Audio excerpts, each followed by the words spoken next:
Ladies and gentlemen, boys and girls, axe-wielding wood chippers, farmers with a pro-pulp mill agenda, aspirational nationalists, mortgage and parking fine defaulters, for and against Kyoto buffs, Apex and Lion Clubs committees, uranium power brokers and subcontinental yellow cake carpetbaggers, Jeff Cousins how to vote volunteers, Kevin Andrew freaks, parrot fanciers and pigeon racers, searchers for HMAS Sydney 457 visa holders and Sogum freaks. Welcome to the Festival of the Boot in 2007. Welcome to that one weekend of the year. Welcome as this sporting life says goodbye yesterday. Hello tomorrow. Welcome to a special weekend when the planets align and two great winter codes, AFL and Rugby League, join together to blot out reality for 48 hours. Australian footy lovers, 2007 has given us all pause for thought. 2007 has allowed us to see where we have been and where we are going. 2007 brings down the curtain on many glittering careers. Yes, footy fans, this super weekend allows us to look forward and backwards simultaneously as we say goodbye yesterday, hello tomorrow. And this special once-in-a-blue-moon weekend kicks off a year-long celebration of 150 years of AFL football fun and a century of red-hot end-to-end rugby league action. As we look across all those yesterdays, it's 150 years since the potato famine in Ireland forced the great footballing families of Sheedy, Dyer and O'Loughlin to relocate to Australia. It's 100 years since the invention of the wonder drug penicillin, which immediately began saving footballers' lives. It's 60 years since the Allies dropped the first atomic bomb. Kaboom! It's 50 years since a super quick Jack Brabham became Australia's first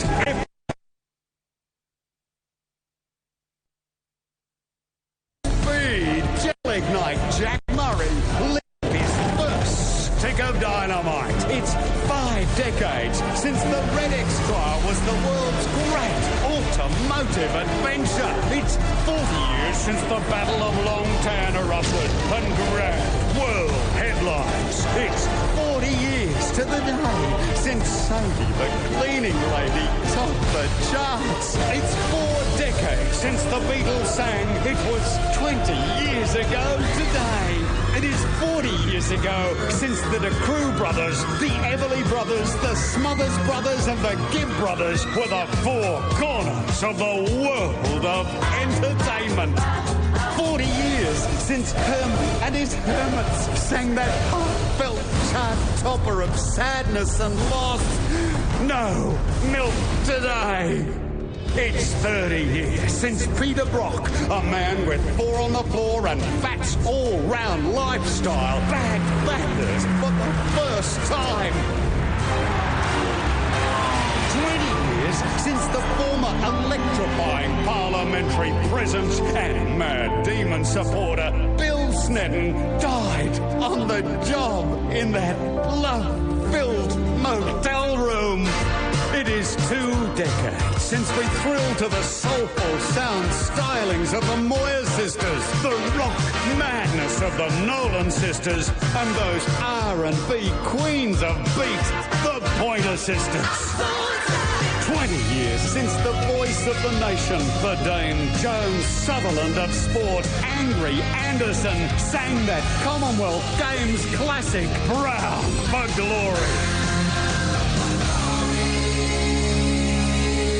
It's 2 decades exactly since our Cashy, that is, Pat Cash, the fastest man in the world over 5 metres, climbed the stands at the river end to celebrate with his spelt Swedish squeeze after bagging the All England at SW19. It is a fully fat decade since the nude sock ambassador Pat Rafter lost away with the cheese in the toilet of Flushing Meadow at the US Open.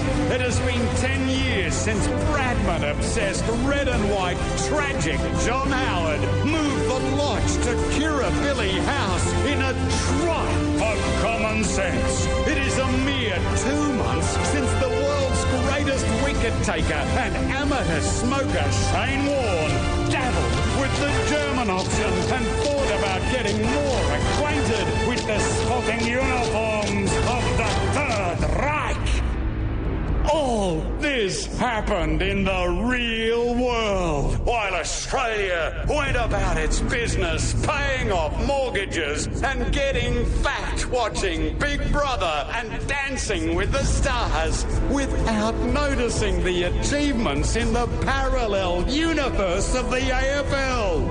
It is exactly 50 years since Channel 7's League Teams was a Thursday night must for all Victorians. The lineup never changed. Bob Davis, Captain Blood, and Louis the Lip Richards thrilled the nation weekly. And Louis always finished up with one of his Mrs. Edna's superb recipes. It is 40 years since that hard old bastard who could really put it away, Kevin Sheedy became a... It is 30 years since a very slim-hipped David Rhys-Jones appeared before the AFL tribunal for the very first time.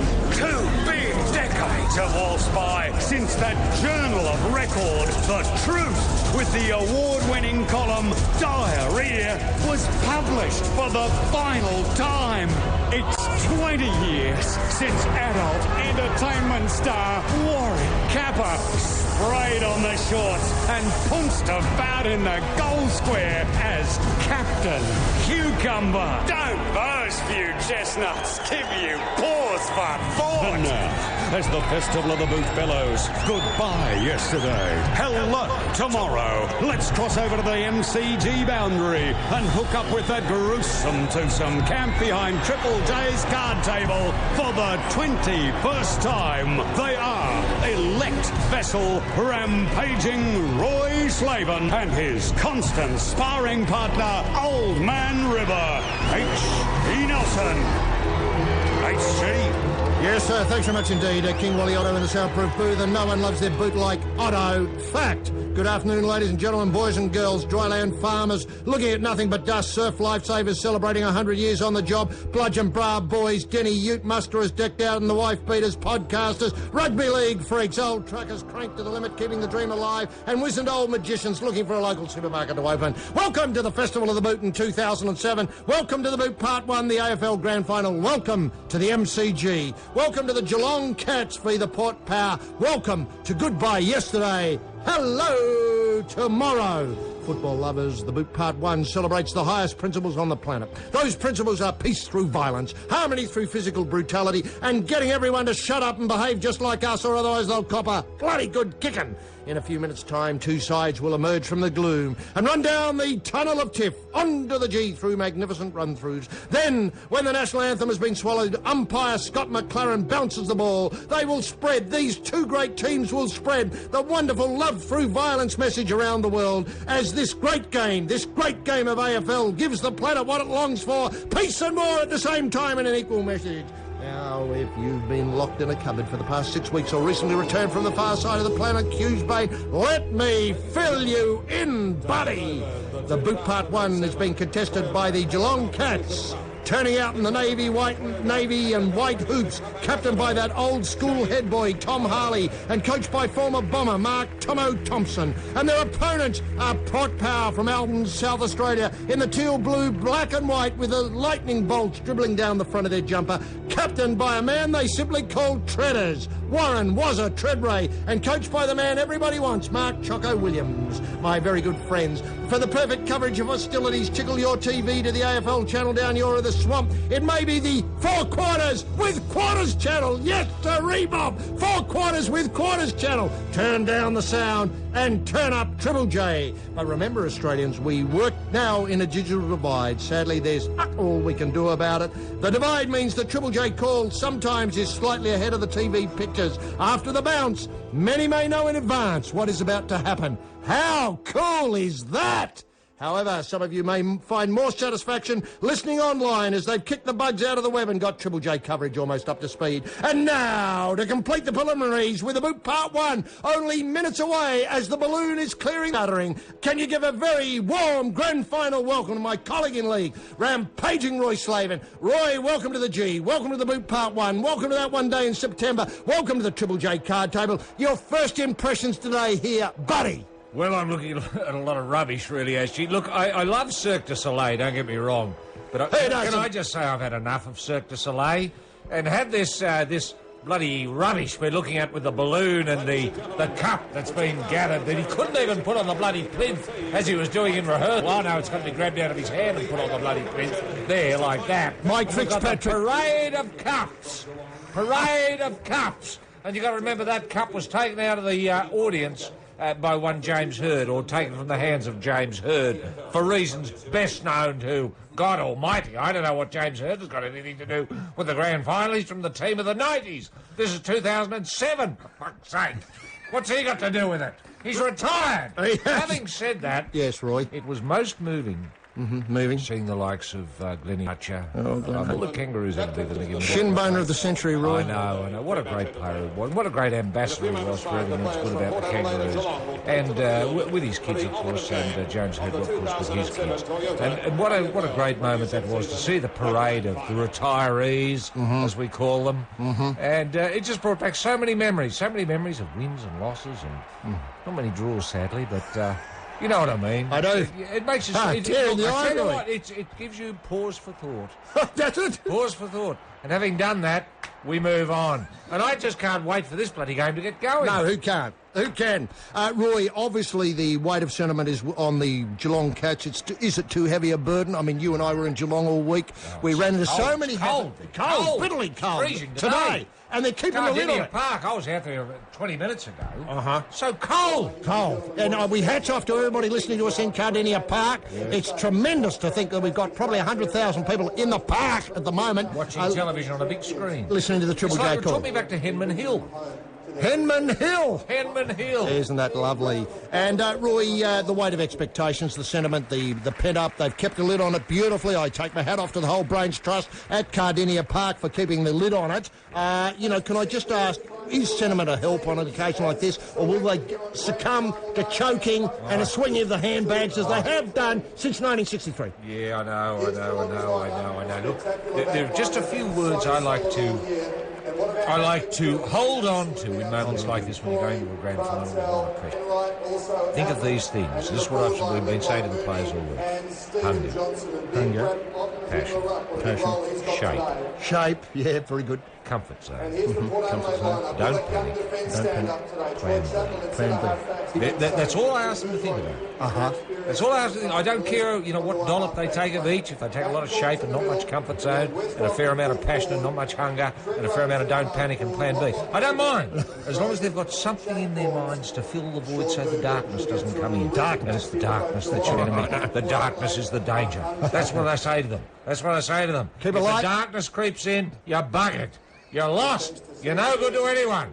You're just going to embarrass yourself in front of 4 million Aussies, as well as 100,000 Aussies and 48,000 at Cardinia Park. You know what I mean? So do the sums. We're roughly looking at 4,148,000 Aussies laughing at them if they're in the dark. I know. If they let the dark creep in. Because people sense it. People know it.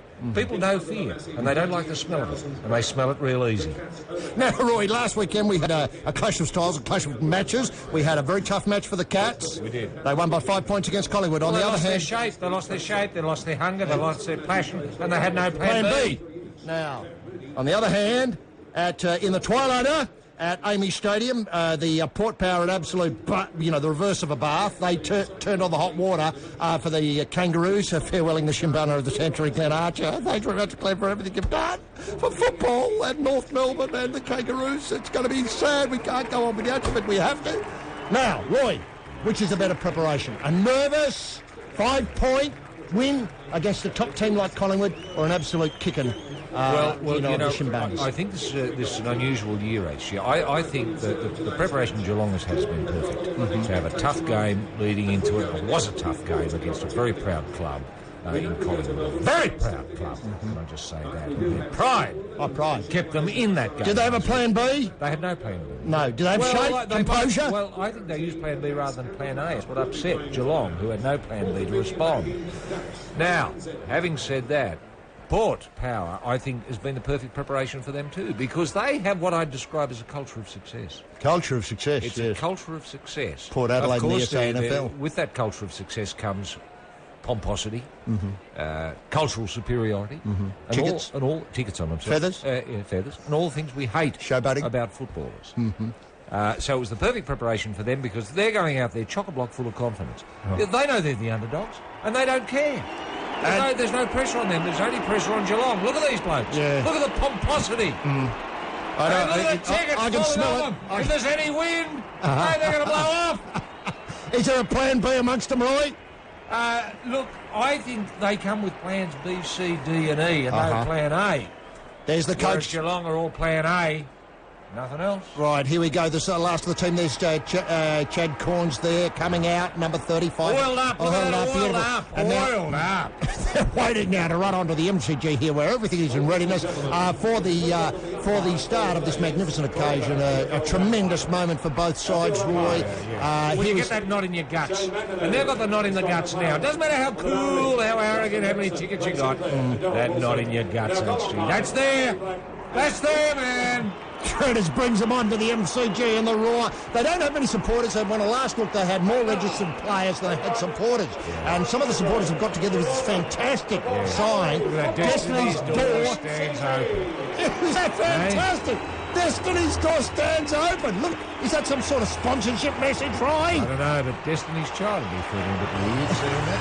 Destiny's Door stands open. Through they go through the run-through. Look at Mr. Power there in the plastic head. That's fantastic. And so, look at this club theme song is a beauty. Let me give you a flavour of it.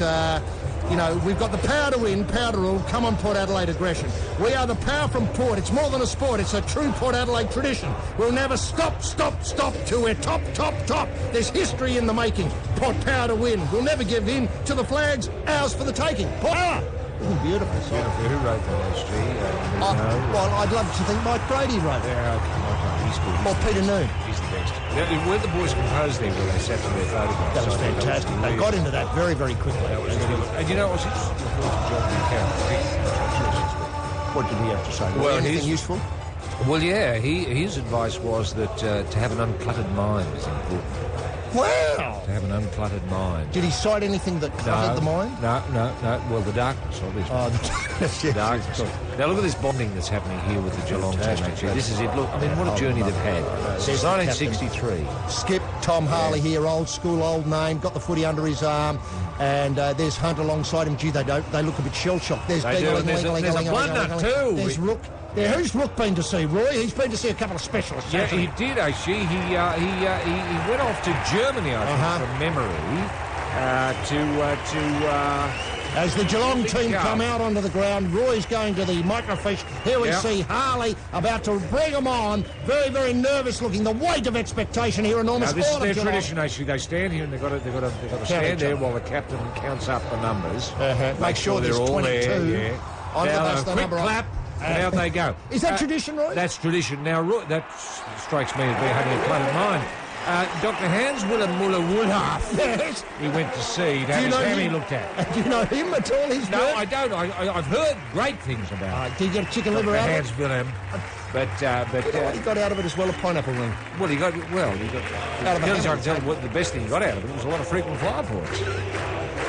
Geelong, their club Geelong. song. Your destiny, your dream. Oh, both Destiny's doors open and a dream. Destiny's doors open and Destiny's with a dream. And the Geelong club song goes something like that. We are Geelong, the greatest team of all. We are Geelong. We're always on the... On the ball, on the tall, on the goal, on the ball. Ball! Well done, Roy. We play the game as it should be played, at home or far away. Our bus fly high from dawn till dark, down at Cardinia. That's fantastic. Well, that strikes me. That was probably written by one of the players. A long time ago. I'll tell you who wrote that was Stoneham. Barry Stoneham? Barry Stoneham. I haven't thought of Barry Stoneham since 1989. Why would you? There's been no reason to think of Stoneham. I wonder if Barry's here today. Barry, if you're listening, mate, thanks for the memory. He was a great captain. He was a great captain. Great captain. And the Cattery, of course, down there at Cardinia Park. It's just fantastic place. It's been such a great nursery for AFL players, as we see some highlights here. And what a day it is for the Ablett family. I mean, we can't, obviously, Ablett's going to be bandied about sometime this afternoon, but let's just get in early and say, it doesn't matter what happens today, it's a great credit to the family, isn't it? Whole family. I mean, the whole family. It hasn't been easy for the family. It hasn't. They've had their ups, they've had their downs. Mm-hmm. They've known the darkness. They've seen the darkness. They've seen the dark. They've lived with the darkness. Mm-hmm. They've cuddled, embraced the darkness. They've slept with the dark, lived with the darkness. Mm-hmm. A little bit too hungrily for me. There's a bit too much passion. Indeed, but having said that, they've seen the light at the end of the darkness, at the end of the tunnel, haven't they? And they've come through. They've found the light and come through. They certainly have. Now, you have gone on record in media commitments right around the world. I know you were talking to the BBC earlier, and I know Russian radio got hold of you, and you believe that this is the best chance this century the Cats have of winning the flag. Well, indeed, I think it is, actually. This may be their only chance. I mean, how often do these days come? How often do you find yourself in a grand final? How often? I've played a lifetime. I've never found myself in and you're not alone? Yeah. You're not alone? I'd say of 4,148,000 Australians taking notice of this event today, only a tiny percentage would have experienced a grand final. I know that as fact. Yeah. I know that as fact. Yeah, intuitively, and I know it as fact. So for Geelong here to find themselves in the grand final today, the chances are greater that they'll never be here again than they are that they will be here again. That's the only way to look at it. And if I was the coach, that's what I'd be saying. The chances of you being here, the chances of you not here are much greater than the chances of you being here ever again. I mean, when you think of it like that, starkly, boldly, in the clear light of day. What it says to me is this is their last chance for this century. No, that's a big call. We're only 7 years into it. But if they win today, chances are they'll be here next year. Yeah, and they'll have an... And that's what I'd be saying to them. I don't want to put too much pressure on them, but that's what I said to them. Boys, if you win today, you'll be back next year. How did that message go over? That's great, Roy. Yeah. That's great. Great, thanks. I said, but hey, before you go, you got to win. Yeah, that's true. You got to win. The pressure of number. Now, obviously, a lot of... Who remembers losers? Well, we remember the 89 losers, don't we? One G. Ablett in... 95? 95. Geelong. Again, the Cats, swinging the handbag. Yeah, it was a record loss, I think, at that time. That's right. Mercifully, in 99, well, Melbourne came along. Well, they've got to get rid of that handbag swinging tag, and that's not easy to do. And the only way to do that is to make your actions louder than words. Oh, yeah, true. So true. anyone can gob off, but there comes a time when push comes to shove, you've got to hit someone. Now, that's what they've got to do. Pretty opening here today. Look, we've seen some great openings in the past. We have. We've seen blokes absolutely hammered. Absolutely hammered. Remember when the kid, Dermot? 89. When Dermot was here. I know, 89. They nearly killed him. Yeah, who lost? And it was beautiful. It was beautiful. Who lost by 5 points that day? The handbag swingers. Yeah, handbag swingers. Now, can I just say also that a very big feature of the Boot Part 1, of course, is the presentation of the Dyer Medal. Can I say a few things about this? The Dyer Medal is given out annually for the person who does the least in the grand final. Yep. Can be either on the losing or winning side. I had a quick word with Barry Hall, the winner of last year's Dyer Medal, and he agreed with your thinking, Roy, that this year is a very, very open Dyer Medal. It's the most open field we've had in years. Can I give you a few ideas? Yeah. Rook, the bloke who's been to see the Quack in Germany, I think he could be a Dyer medalist. King, the new ruckman coming into the Geelong side. Oh, well, he's been a powerhouse in the VFL. Yeah, I know, but underdone at this level. Oh, underdone at this level, but comes with loads of experience. That's true, and has lost a couple of grand finals already. I think he has. Sure. He knows the taste of defeat. Yeah. I think he might have enjoyed it. That's exactly. Now, on the Port Power side, I tell you who didn't have a good game last week, and I think he might have two in a row in him, is Westhoff, because the trouble was, in an shit easy match, if I can put it that way. He hardly got a kick. Yeah. And I tell you who I think's got one really good dud one left in him, Wakeling. Oh, Wakeling. Yeah, Port Wakeling. And the outsider, Dickhead Brogan. Dickhead Brogan. I know, sure, he's about 25 to 1. Dickhead Brogan. Well, we've enjoyed Dickhead Brogan before. Look, I'm just going to put a couple of names in that slot. A couple of Port blokes that I've got earmarked as potential diarists is Logan and Symes. Symes comes into the side. I'd love to see Symes come into the side and do something really ordinary. Because to get a dyer, you want to put your imprimatur on the D pretty early on. You do. You know, whether drop the ball or miss a tackle. Or kick it out on bounds on the floor. Or do something stupid, or just, put your hand up and say I'm in the dark. Yeah. The darkness has got me. I've got no plan B. No, Hunt and Selwood. Oh, Selwood. Wow, Hunt and Selwood. Gee, that'd be a real shock. It would, I know. 120 to 1 for both of them. I know. Getting the dire medalist. I know. But, but if the time is good enough. I mean, if you want to get out to centre bet, they'll take a bet. Yeah. They'll tell you, and you get very good odds on Selwood. Yeah, but you get enormous odds on Selwood. I'm telling you. And can I just say... Look, here we are, 89. Fantastic, 89 by the looks. Did he kick 8? Did he kick 8? 9, I think it might have been. And somebody's suggested that they'll pay $1 million if somebody can get 10 today. Oh, might have been Crazy John. Good. I don't know if Can it's good for a I $1 just looking at Gary... 89 now. Just looking at Gary, there's no similarity between he and the chip off the old block. Either chip. On either chip. I mean, are we sure that... Mum. Are we sure that Gary had anything to do with... No, I'm not completely sure it had anything to do with... Well, I don't know. It's just that the only got in common is that they play football. But surname. Surname, I once thought but if you put him in a lineup, and said, pick the Ablets, wouldn't have a clue. No, the 3 Ablets. No, you're absolutely right. I hadn't thought of that. Coming back to the dire medal, before we continue that chat about the dynasty, or the lack thereof. You think they would have picked up something from that? No, they look nothing alike. Like the hunchy shoulders or the funny nose. Or the number 5. Yeah, picked up nothing from the bloke. Now, look, they're not even losing their hair. Oh, here's a bit. I mean, maybe that's it. The hair. Yeah. That looks like Gary's hair, doesn't it? Nothing else, though. Nothing else. Maybe they got everything else from their mum except the hair. Well, it must have done. That's and Geelong are lined up there. And ladies and gentlemen, can I just ask join with would you like to see? Hey, Natalie Bassingthwaighte is on. I know. And she's going to be... Oh, it's the grand final. This is the national anthem. Here we go. Tomo, good to see you.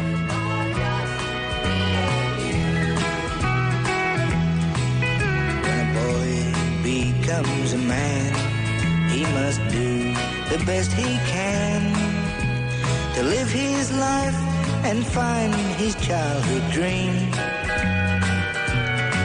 I've had the good times and the bad, but the biggest break I've had was when I found that girl that thought of only me. Thank you for your smile and the love that's in your eyes. And thank you for a heart that's been true. Thank you for the many things you are, my love. Let me thank you for just being you. Well, tremendous there. And, of course, as we see the umpires coming on, how about this for a coincidence? And I got a tremendous bet on that. Stephen McBurney, Scott McLaren and Shane McInerney.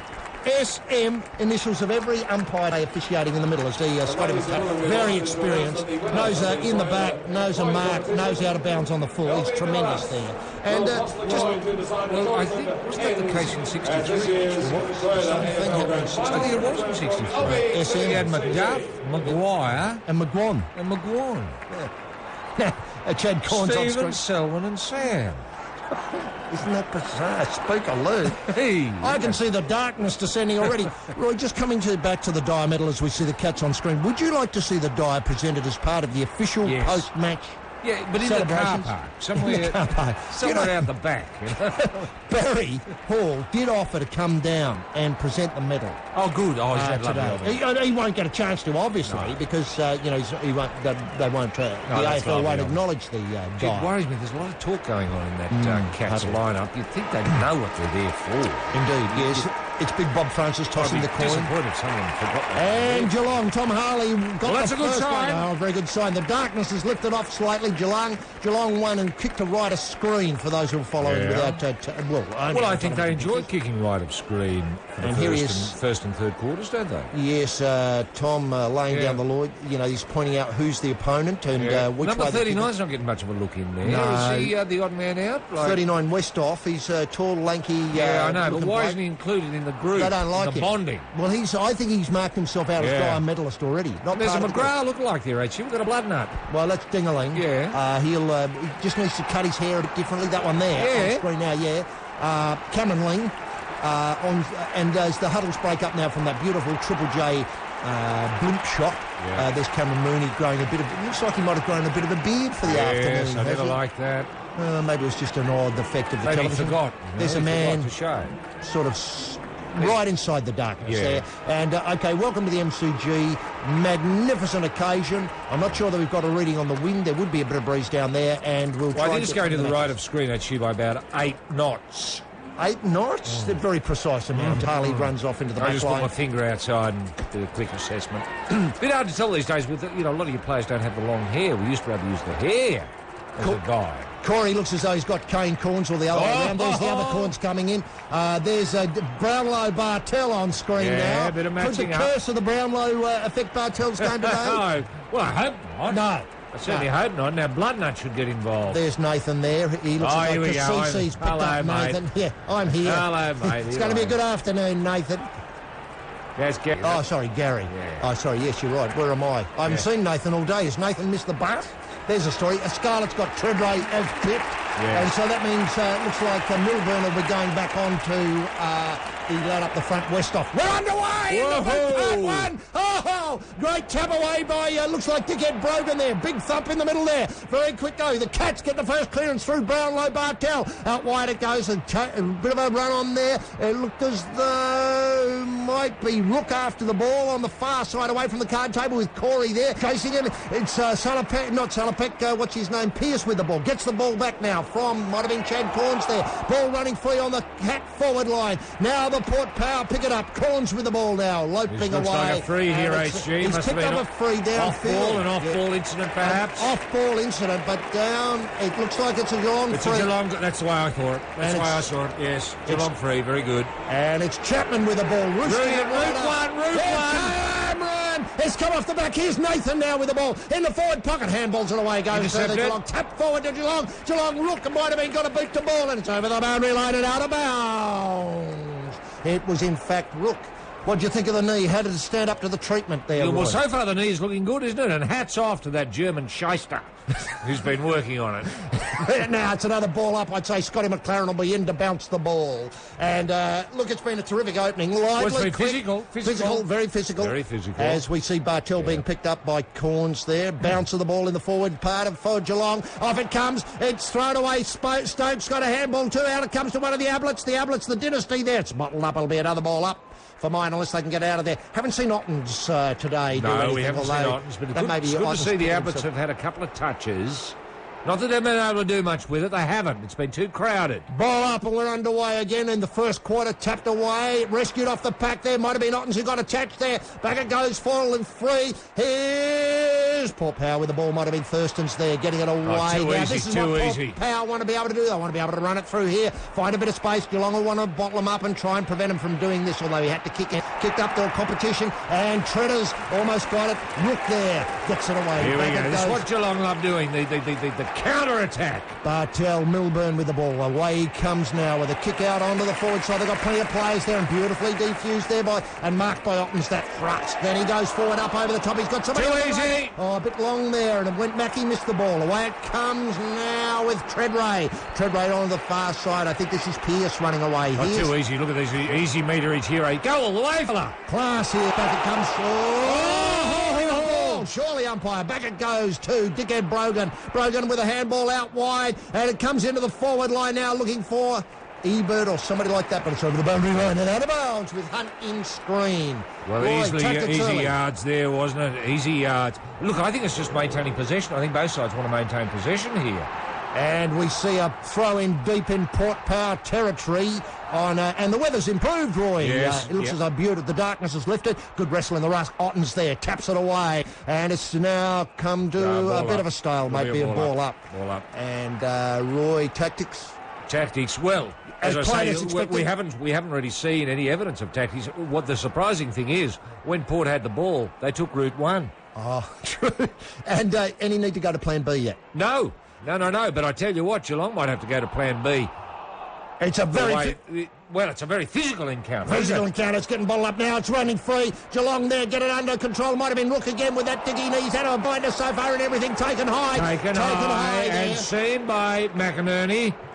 Chad Corns has picked up Joel Corey. So we've got Cassisi on Cassisi on the better Ablett, Ablett superior. Yeah. And now here he is where he was taken high. The ball, by Dickhead Brogan. Yeah, no, that might be the penalty. Might have been Corey there who got the free. Now it comes away. Mackey with the ball. Mackey up to the centre wing. Back to Mackey. Mackey goes over the top looking for a runner. They've made some good space here. Very good. Here's that's Milburn. Milburn with a crocky kick. Who's there? Comes. Oh, the other Ablett, a point. We've got the first score. The first score of the day. Scored Geelong. I think that's important. Yes, just psychologically. Psychologically. Thurston's directing traffic in the goal square. Wyatt comes to the other side now. Port Power have the ball on the half-back line, still inside the 50 metres. They go back to settle it down. And the umpire... Come on, get on with it. That's what I would be saying if I was Super Mac.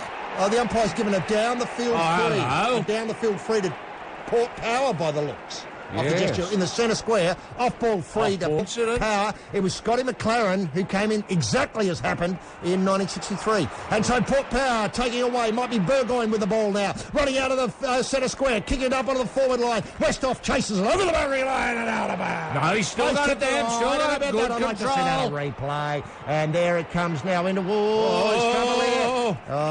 it's Rogan taking it over the boundary line there, chased closely by Corey. Yep. And a couple of those Geelong players, I think, thought the ball had gone out of bounds, actually. I thought they thought it had gone. Incorrect disposal, Roy? Yeah, one each. I think this might have been point a each. Yep. Back it comes now. Was that a rush behind, or did Port put that through? No, I think it might have been rushed as Hunt kicks it out. Oh, here's trouble. Oh, no. Oh, very bad mistake, Hunt. He's got to make this play. Easy. It's a good point. A point from the umpire there. Bad miss from Ebert. Oh, easy gettable shot. And it's 2 points to 1 point. There. We played about 5 minutes of the game so far, and it's been an exciting encounter. Close, very bad. Don't worry, that's a replay of the original point. Yeah. So it's 2 points placed, 1 point back in the goal square with the ball. Hunt decides to try the other side. Route one, here we go, straight down the middle. This is more like over the top. He had to go back the other way, though. Back it on to Mackey. Mackey boots it up onto the wing here. He's good sit there. Oh, Stokes up high. Hurt himself, though. He's come down badly. He's done a knee. He's done that knee, and I tell you what, he wasn't even going for the ball. That was showboating. Well, how about the doctor, the German doctor? Is he here? I know. Well, he's got it. Look at that. Pure showboat. He came down heavily on it in the awkward way. Oh, but that's the other knee. The other knee. That's his knee. Back it comes now. Port Power just on the square. Burgoyne. He's going to be in trouble, There's this kid. some concern there. And they've got to get him off, and Port take advantage through the middle. They go on to Corns. Corns roosted into the forward. Too easy. Ebert with the ball. I've seen signs of panic here from Geelong. I know. The darkness. I've seen muddled heads. Can I say the light has just been switched off? He's gone for the day. I'd say that's a very bad sign for Geelong there. As he comes down and jags it, you can see it. You might be able to get a needle into that and get out a pineapple ring or two and maybe a Brazilian firecracker, and then he'll be right for the second half. But that's a very good kick there from, as we watch him replay, from Corns to Ebert. Yeah, well, see, it's this winning culture, actually, and this is where it's exposing itself today by the looks of things, isn't it? I mean, they're there to win, and they look as if they fully expect to win. And it's a kick there. It's a very bad what kick. A great kick. Nervous. Let's see, can he take the mark? No, it's pushing them back. No, it's play on Geelong, get the chance to defuse it and take it away. Back it comes to Rook again, having an absolute blinder early on. And let's have a look here. He's come up onto the centre wing with Mackey there. Ebert kicked 56 for the season. And sadly missed that one. Mackey there. Waited Chapman. Chapman playing well. Didn't have a great game last week. Look at that turn. This is a big kick. This is a big kick.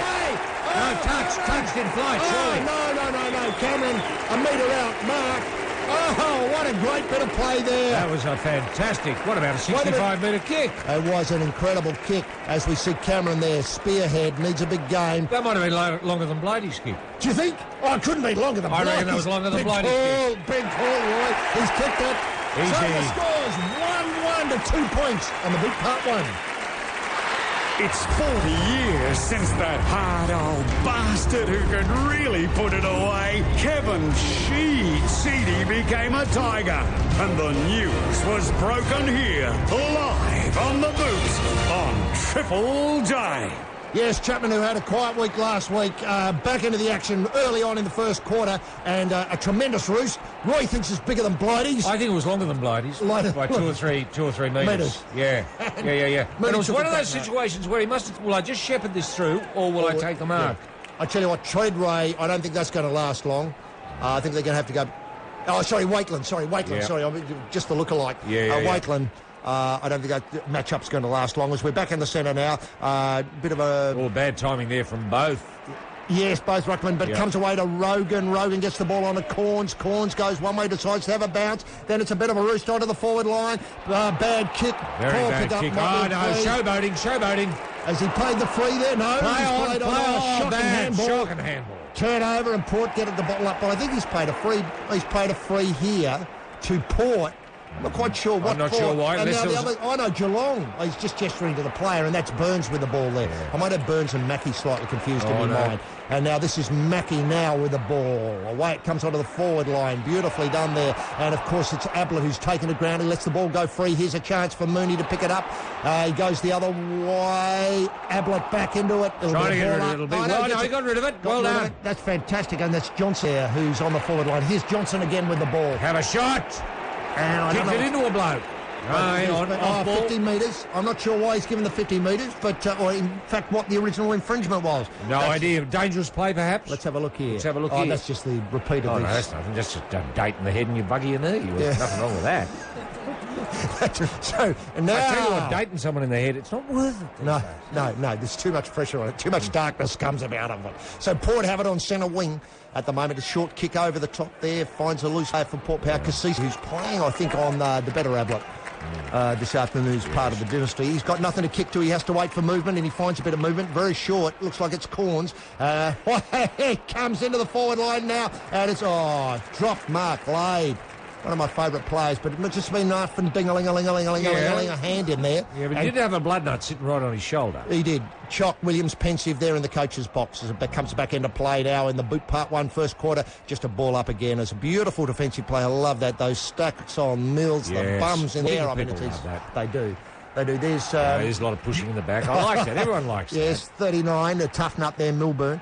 Away it comes now to Ling Ding-a-ling, got it away. Done, Lingy. King up into the middle now. Can they take a mark? No, it's come off hands.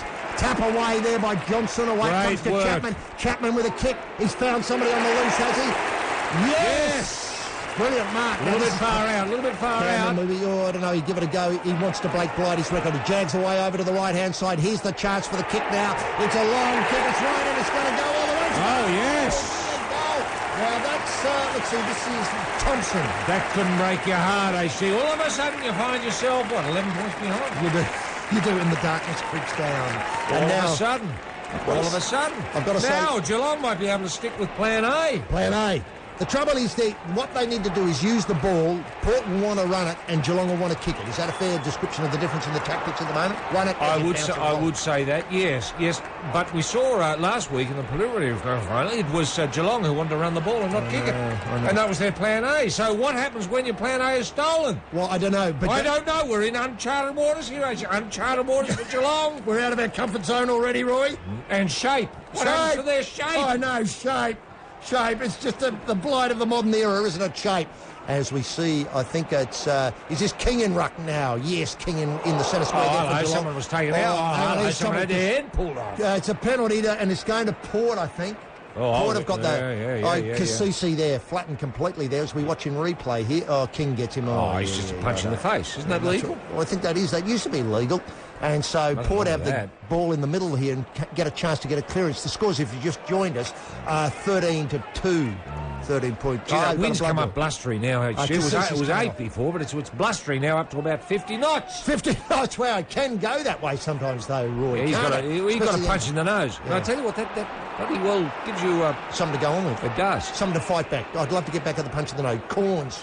This is. Well, I'd love to see the Corns paddle with pop sticks up there. Burgoyne. Yeah, who wouldn't? Burgoyne there, closed down. Good mark. Salopek with a great mark there on centre wing. He's got not much to go to because it's very crowded up front. Yeah, it is. Stop thinking about it, son. Just do it.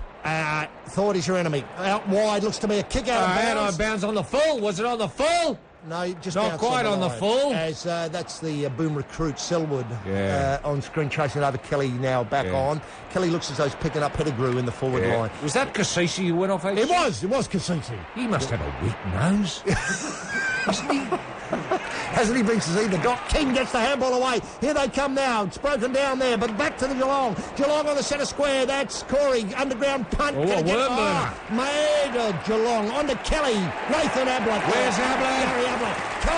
Chapman, a beautiful mark. You think this, they're playing well. They are playing well, and remember they've got the wind going with them. Chapman, an absolute blinder. He set off there, and now something's happened. The umpire's asked him to call it back. He's got to jump over the top. There goes the too easy.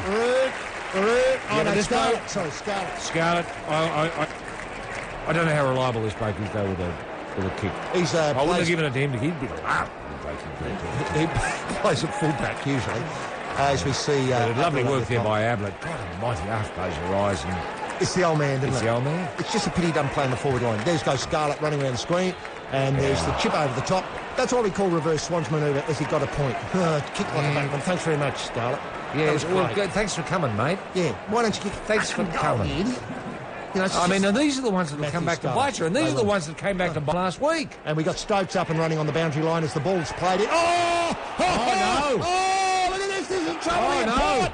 Port out of their comfort zone. Burgoyne losing their shape completely. Absolutely. An ordinary kick there up there, tapped away. In the back, I think, in the back of the head. It might be Dickhead Brogan. It's a bit hard to tell on the far side. Oh, everyone wants to get Dickhead Brogan. It's Wakeland, yeah. Everybody wants to punch him in the back of the head.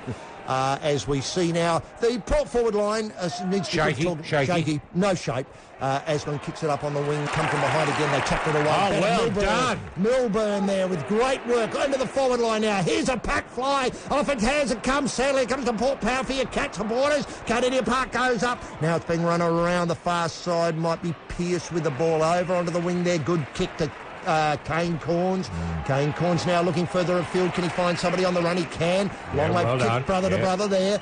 Good dynasty there at Port Power coming into play. Well, they would have done that in the backyard. They would have. Over the fence. Here's old man Treaders on the lead. They've got plenty of people to tread. 3 people there. Geelong catch there. Defuse the Treaders bomb, as I'd call it. Jimmy quiet game so far. Yeah, diffuse that nicely. Look at this. A lot of cats there. Bartell, Brownlow, and here it comes now. It's knocked out of the ruck. Oh, they're going in hard. He picked up by, I think, Selwood. Selwood's a free to Port in the back. Pushing the back for Port Power kick.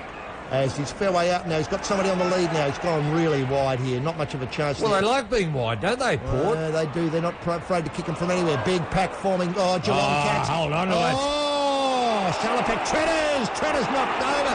Picked up by... in the back. Oh. Hey. Well, that puts a little bit of pressure on this bloke. Oh, man, Treaders, he's done something slightly to his he's knee. buggered his... I hope he hasn't buggered his knees. Because he's had buggered knees for the last 10 years. What the beautiful... bit of pressure on the I knee. think what he's done, his hip. His hip? Not often you see him do a hip. No, look at that. He fell fair on his right hip. Oh, he might be a bit proppy after that. He's very hippie there. Yeah, proper hippie. And the mistake there coming from Wojcinski, the pacing backman for the... But he knows this kick is vital. He does. This will bring him back into the game. 14 points, play 2 points. As we see a beautiful shot there from what he has to do. Here he comes. He's got it. So he scores. 14 points, plays 8. Builders, worried about federal and state occupational health and safety bullshit with your 457 crew?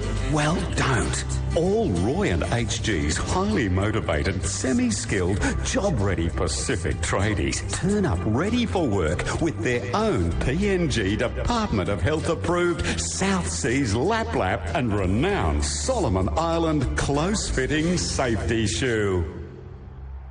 Yes, welcome back to the boot part 1. The scores, 14 points, plays 8. Well, I tell you what's going to become important here, actually, is to assess just what this wind is worth. Now, when we started this game, the wind was worth maybe 2 goals. Now I think it's worth about 8. 8? Lord, Roy, what a change. We've got a blizzard here at the G. It's bounced down. King's still in ruck, I think, from the pictures we've received. Yeah. And a big scrabble in the middle now. It gets away, a bit of a throw by the looks, but Port still out of the ball. Porter lifting. Porter just starting to gel a bit as it comes onto the forward line. No, nothing kick there, defused by Captain Tom. Ground control to Major Tom. Another kick into the middle there, dangerous onto King, who's been there before and lost. Now it's back into the square. Okay, here we go. Let's go. Here come Milburn being used as leak man out to Cameron Mooney, who takes them. No, sorry, I mucked that up. Port get the ball back. Now Port are able to run it out of the fence through Thurston's. Intercepted. Oh, yes. Intercepted. Can he get a goal? He can. No. Looked promising off the boot there. What, he's showboating? Trying to be a smart ass. Trying to do a banana kick. Well, as we see on replay now, it was all there to be done. And something's happened on the kick.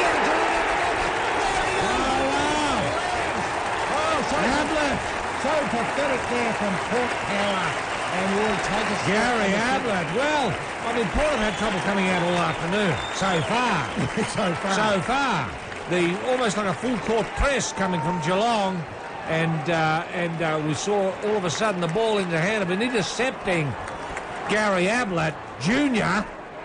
who punched the ball through. Beautifully done. And that's terrible play there. Oh, just read beautifully. Well, that's just an insult to Port fans. It's an insult. Indeed it is. And, of course, I think it might have been Brogan who caused the initial turnover. And we do have a mistake in our footy record here. It's Johnson, of course, who I keep calling as Thompson. I knew there was something wrong about it. Well, call him Thompson if you're more comfortable with him having a name like Thompson.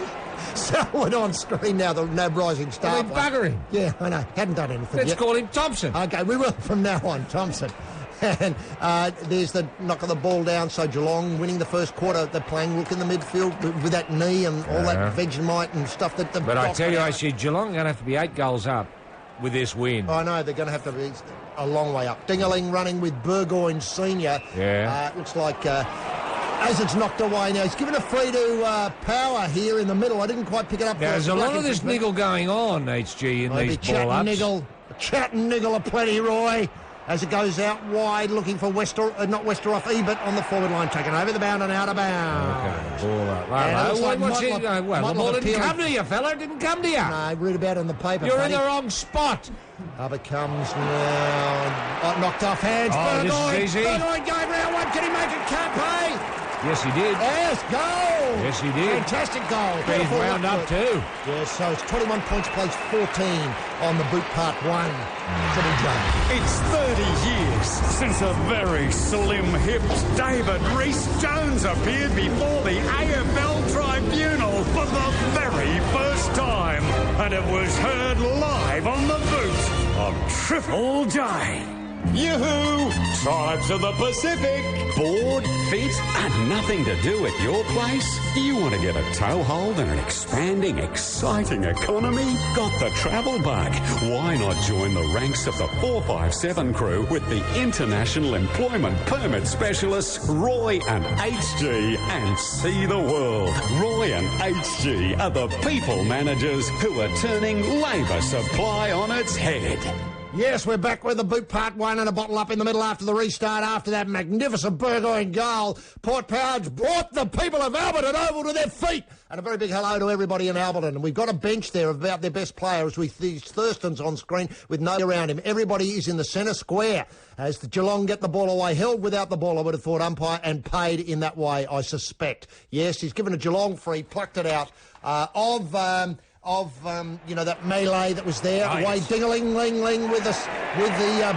Oh, he's got somebody free there. Oh, it's Chapman. Chapman muffed it. Chapman. Oh, it's beautiful. Smothered. Off the boot there, fantastic, but he couldn't go on with it. Thurston, unable to see it clear, and it goes over the boundary line and out of bounds. Failure between brain, wrist, robotic hand there on the part of Chapman, as we see now there. Look at that magnificent... A feature of the finals, Roy. It has been. We saw some great smothers last week, too. And Rogan gets the ball away, but it goes and looks straight in the part of a Geelong player. Look, bursting clear there, but it comes to dickhead Brogan. Brogan gets it back to one of the Port Power. Away it goes to Burgoyne again, who's having a blinder in the first quarter, up onto the half-forward line. Beautifully played there by Hunt. Wonderful Brilliant play there from Hunt. Can he finish it off? No.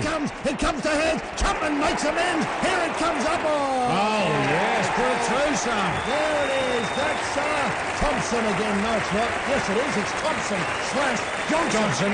Thompson. I know him as Tomo.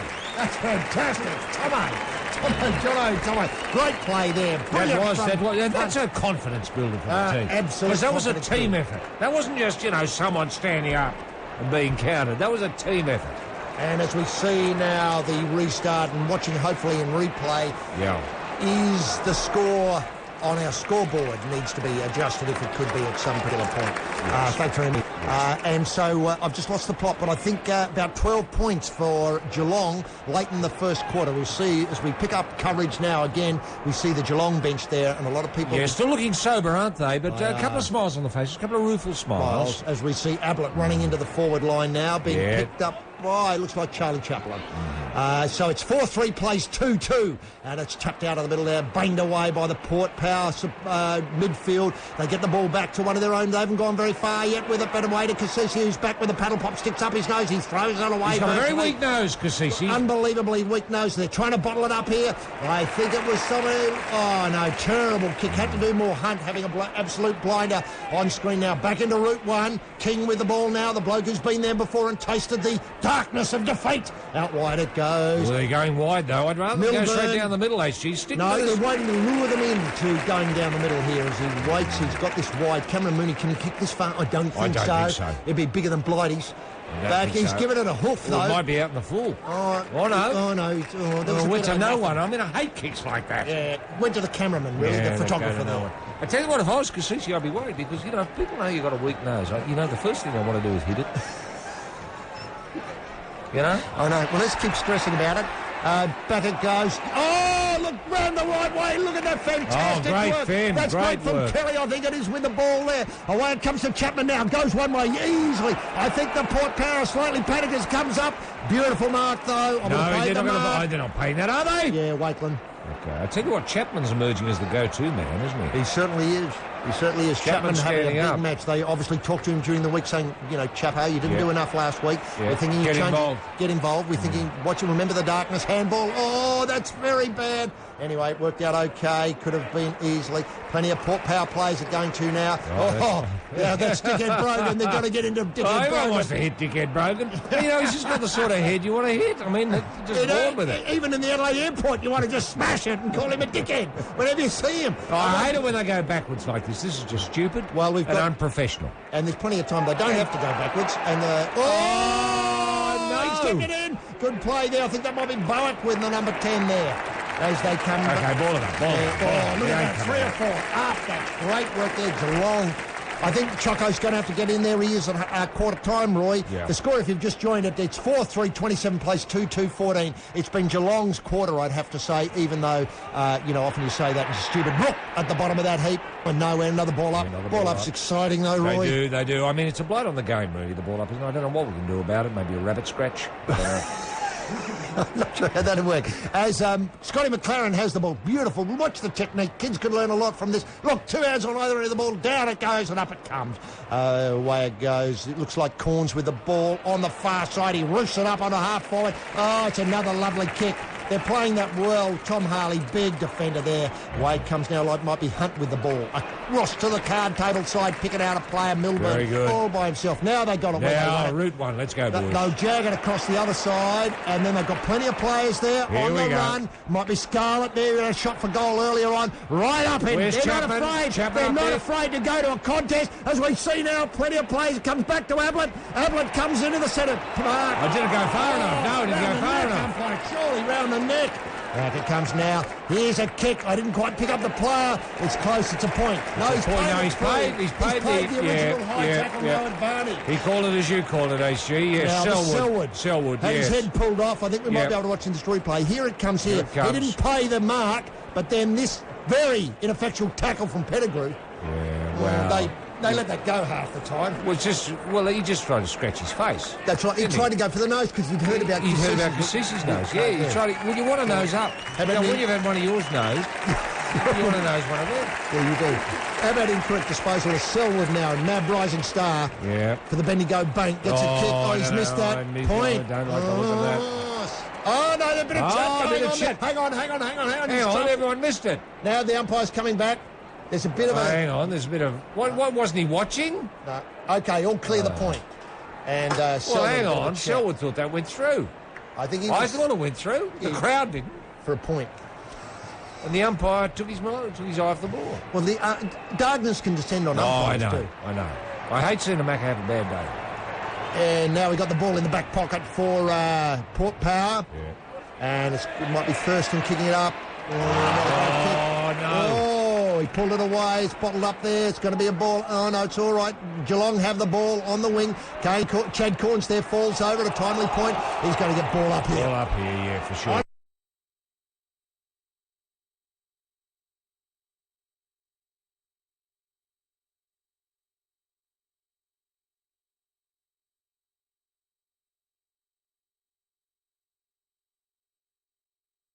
It's coming out. How did he let that go to a Geelong player?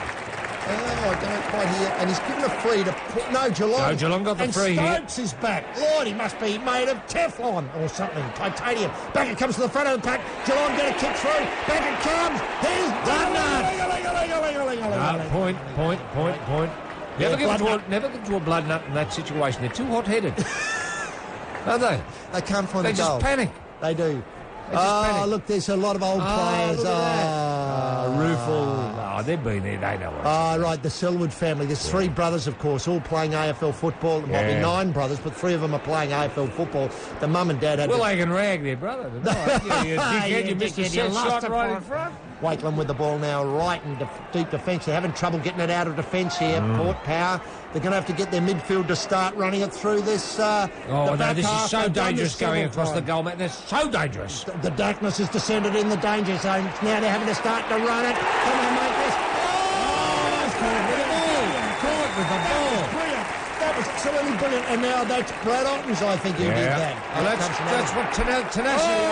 He's not going to pay that mark. He's got any chance. Oh, he's going to pay the mark. Oh, I didn't think he had control. But, if you're trying... Yeah, if you're trying, often it'll pay off. Well done. Isn't that great? That might have been McVee's call there. Was it McVee? Sam McVee? It was. Yeah.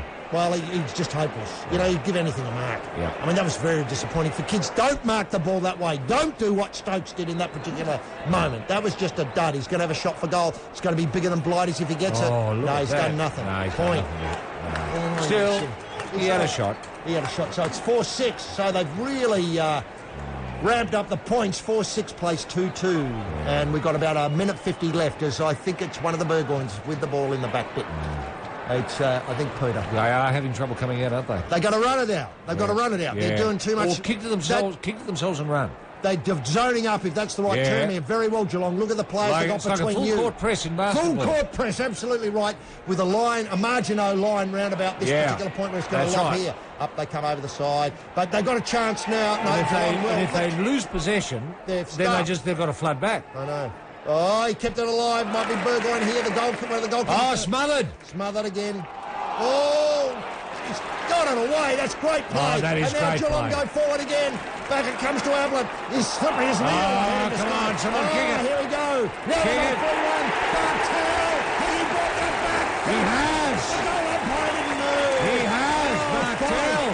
5-5-35 plays 2-2. 14. Late in the first quarter on the boot part 1. Great goal, Jimmy Bartel. You are saying goodbye yesterday, hello tomorrow at the Festival of the Boot Part 1 here on Triple J. The Brownlow magic lives on as we see in replay a great kick for goal from Jimmy Brownlow, Bartel. And that was a team effort, HG. It I mean, they were was. so hungry for the ball there. They stayed on Look ball. at this. Brilliant That is play great there. defence. Great defence. Technically, he was out of bounds. That's Pettigrew there who's out of bounds. But Otten's caught him and won the free. And now the chat's going on in the middle too. And won the psychological competition as well. He won the psychological competition. Perfectly put. And Geelong, I mean, could the 63 years of handbag swinging be over? Someone taking high again. Yeah, Someone taking high. Selwood again. I mean, that's the thing about Port. They've got a winning culture, but they don't like losing. No. As the ball comes very easily picked off there by Thurston's late in the first quarter of the boot part one. He hadn't got anything he to looks kick to. confused. He's confused. Look how static they are. They've got to give the ball. They're going too far with the kicks. That's better. They've got to find somebody to run with the ball. Yep. Well, they were running with ease at the beginning of the game. And now they've got to sort of... Well, now, the doubts arrived for Port. The doubt has arrived for Port. And do they have a plan B? I believe that, I saw Paul Rule sees a chance. Burgoyne gets... Intercept. That is brilliant work. I think it might have been Scarlett who got the ball there. Now Geelong. It's all Geelong. Milburn here. Milburn gets the ball away to Scarlett. Wrong way, boys. Go that way. That's right. Here they come across the middle. Bad... Oh, no, the kick turned out to be okay. He's got the block on there. Here's a... Yes. First quarter, and it's with the number 9, Kelly. Killer Kelly. Unsighted. This might have been Killer Kelly's first touch of the football. I think Ever. And now, look, there's trouble here. I think the runners come out. Corns is in trouble. Yeah. Let's have a look. Let's see what happens here. Oh, he fell. Oh, no, he hit his head. He did it back. He's concussed. Let's have a look here. The kick's on its way. It's there, yes. Big quarter for the Cats. No, he missed it. No. 1 point. God, they're kicking. It went straight off the boots. 5-7, 37, 2-2, 14. That goal would have hurt him. How can you miss something so close? Oh, okay. It's quarter time now in the boot part one. I missed the siren there. And it looks to me as though Plan B has to be put into effect for the Port Power. Just before we go to break, can I just ask Roy, have they a Plan B? I know I saw some very interesting thoughts. Yeah, well, you thought they had lots of plan C, D, E, and F. He thought that Geelong had plans A, B, C, well, I don't D. think so, and they haven't needed plans B, C, or D yet. But I'm telling you what, this wind is going to be worth something. The quarter of destiny lies ahead of us for the Cats. I couldn't have put it better myself. Join us after the break for the boot part 1, quarter 2. We're underway in the second quarter of the boot part 1, and it's a bounce out. Beautiful work there from Burgoyne. Can't go anywhere. They're bottling him up in the middle of the park there. Rook gets the ball away. Rook does a lot of the heavy work. Chapman with the ball now. Back it goes. Away it comes to Dingaling. On to Corey, I think, who got the ball away. Out on the far side, and now it's in the Geelong forward line, and it's easily run off there. Back it comes down. Kept in. Oh, he's given a free to win the back, but to a Port player on Matthew. Somehow Matthew made the infringement. Thurston says he's got no one to kick to. He's complaining he's got no one to kick to, so he has to come short. Now that was Stan McIntyre made that call. It would have been Stanley. One of his, he's better in the back than he is around the neck. And again, the player feels as though he hasn't got anything to kick to, so he tries to run it. Has to run it back. This is what you suggested earlier. They've got to run it. Treadray got nothing there. Now they've got a chance with Pettigrew kicking it way up on the half Who's there? Who's there? Oh, it's easily defused by Geelong so far. They get the ball back. Ding-a-ling-a-ling, taken high. Very high, but they let it run because Geelong have a bit of an advantage, and it's over the line of boundary line and out of bounds. Now, on the wing. Yeah, I would have thought someone would have seen that. Well, the head. Let's have a look here. Lingy gets his head pulled off there. Now, where was Stan McIntyre? Up the other end. Now, Port Power have the ball, and he's given a free to Port for head high on Dickhead Brogan. You can give those out all day whenever the ball goes and head broken. Someone's going to do something to his head. Back it comes now to Pettigrew. Pettigrew in the middle of the square. Now they've got a chance to do something. Might have been Pearce with the ball there. Back up it goes under the forward line. Easily diffused by the Geelong defenders. Oh, no, it's not. Here it is. No, it's still a hot ball. He doesn't want to do anything silly here with it. Port Power have the ball. He goes one way. Take it over the boundary line and out of bounds. And a great wrestling tackle by Jimmy Bartell. Jimmy Bartell appeals. Yeah, well, caught with the ball. I thought he was caught with the ball. Red hot. He just falls over. That's Motlop there. He didn't try to get... he actually deliberately out of bounds on the ball. whatever you call it, deliberately out of bounds, on the full, off the hand. Off the hand, yeah. Back it goes. They took it away easily from there. Corey then did that. Mackey with the ball now. Through. Running with ease. Here they Gilbert, come. Oozing up onto the confidence too, HC. Confidence here from Back Geelong. to Mackey. Away it goes to the far side. They're making plenty of space up there, and it's Johnson / Thompson Well, that's a with big the ball. kick. He's rooting it in. Here it comes into the forward line. It's running free. Geelong might be close to it here. No, it's beautifully diffused by Thurston, who gets it away to Corns. Corns over the far side onto the card table side. Is anyone It's a there? kick. Back it comes to his brother. Corns kicks around the body. Well, they would have done it in the backyard. They would have. And it comes up on the... Oh, he's almost caught with the ball. Salopek there, gets it away. Back to Cassisi, the bloke with the weak nose. Doesn't know what to do with it. Gives a hospital hand pass. A bit of the defensive handball triangle of doom there. Up onto the forward lines. Tapped away by Harley. It runs free, but it's still with Port Power. Motlop decides to play a bit of basketball. He showed the ball. Onto the forward pocket it goes. Treader's there. Oh, taken very high, I thought, with a tap to the head. Ding, ling, with the ball. Gets it away. Back to Harley, the captain, playing a beautiful knock down the back there. Away it goes there. Back it comes good. Oh, good play, Geelong. Goon played well. Back it comes to the middle now. Rook with the ball. Rook goes over the far side. Now they've Route one. Here they come. Up it comes away. They've got somebody in the front half. Away it goes. They keep running. They should have maybe clocked and stopped it. Oh, yes. What a confidence builder that is. Oh, Lord, Johnson / Thompson. That was amazing. Tomo's brought it home there. Tomo's brought it right home. Classic play. Great work. That was great play. Oh, and they were so confident in the back half. They didn't panic. They handballed it. They got into the defensive triangle. And, you know, it had Bomber Thompson's imprimatur all over It it, didn't it? certainly did. They went route one on the far side. Yep. There was Port Power unable to touch a ball. Port Power looked a bit slow. They did. The trouble is... They lost interest where they lost the ball. They'd invested so much time getting the ball up the other end. Once they lost it, they lost interest. I know. And that can happen. That's true. That's the darkness. They've got to run it, though, Port Power. They can't decide to kick it. You can see the difference in the styles. The Geelong are making quick yards by kicking it. Port Power have to run it and try and find the handball that they need. Yeah. I'm not sure what this shot's telling us. It's telling us that number 30, who's Charlie Chaplin, is picking up the boom star of the day, Tomo / Johnson. Back they come now. He's got a penalty here, Geelong. Taken high. Is that King who's getting the ball there? Way it comes off the far side now, running wide. It comes out to Mackey. Mackey goes short. He's found Stokes. Stokes has the handball of the way. Oh, Run, taken high. He's got it in the centre now. Here they go. Look. Again, yes. Yes, sir. He likes that. Oh, the doctor, the German doctor, come on down and take a bow. He's done well, hasn't he? Oh, take it away from the doc. The bloke wasn't walking this time last week. Yeah. Now, Port for Port, HC, this is just like blitzkrieg. Back it comes to Ding-a-ling. He does a beautiful He does turn really there. well there, the Back blood it comes nut. to Rook. Rook doesn't hesitate. He gets it on the boot. As far as Blighty's, Roy? Not quite. Not quite. So- Better than Blighty's, though. More attractive. More attractive. More poised. Blighty's was just a blaze away. You know, Tomo, I think, has kicked 48 this year. Has he? Yeah, that's a 48 stat goals. I've just been given. Tomo. Right. 48, 7-7 plays 2-2. And remember, Choco said they were in for a quick kill. Yeah, well, that's right. Yeah. That's right. And it looks like it could be. Yeah. I mean, if you're up 100 points at half-time, In the other match. Yeah. Anything can happen. Anything can happen. Geelong, too strong, really. Rook getting the ball out of the middle again. He's given a power. yeah, well, free. Dickhead Brogan. Dickhead Brogan.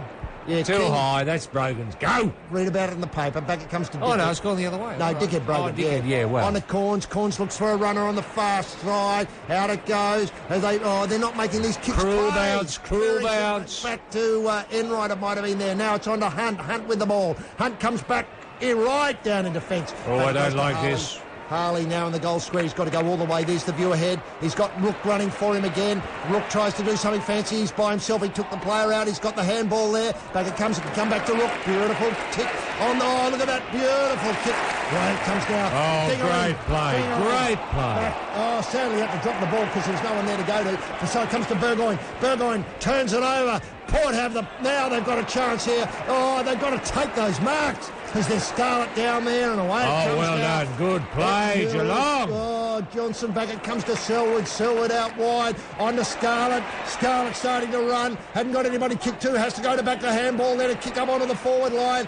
No one there. Oh, that's poor though because it's Ablett bearing down. Here comes Ablett. Look out. Very bad handball. Didn't hit the mark. Good determination. Geelong, good determination. Claw with the ball. Claw with the ball. No head-high. No, head-high tackle. Back it comes on to Scarlett, who I think he's run up from the back line. Chapman, not far enough. Head-high again. They've got to leave that bloke's head alone. I mean, They've tried to pull it off. If you're going to pull it off, pull it off. Yeah, Yes, exactly. Oh, it's very poor tackling, very poor passing. Maybe not far enough, but very poor discipline. Oh, very poor discipline. They don't like losing this. Pettigrew coming in late. No point there. Well, they've got that arrogance. I know. That 100-point arrogance. Bows. Yeah, tickets, feathers, big heads, show pony, show but Chapman with a shot goal now here. That would... Has he done it? Oh, yes, beautiful kick. 8-7 plays 2-2. In the big part one. This weekend, Roy and HG are having a factory clearance of their miracle bunk bed kitchens at their DFOs in Lithgow, Robe and Nuriutpa. One of these space-saving modules can be delivered to your door for $2,570.50. That includes installation, pots, pans, all plumbing and electricals, and disposable fitted sheets in those wanted football colours of Coachwood, Myrtle and Buddy Franklin Yellow. I'm starting to believe, Roy, Cardinia Park. I just hope they're burning the joint down. Yeah. Well, getting ready to burn the joint down. Maybe a bit early yet. There they are. Oh, thanks, Cardinia Park. Tremendous. Give us a wave, people. That's great. Yes, good on you, buddy.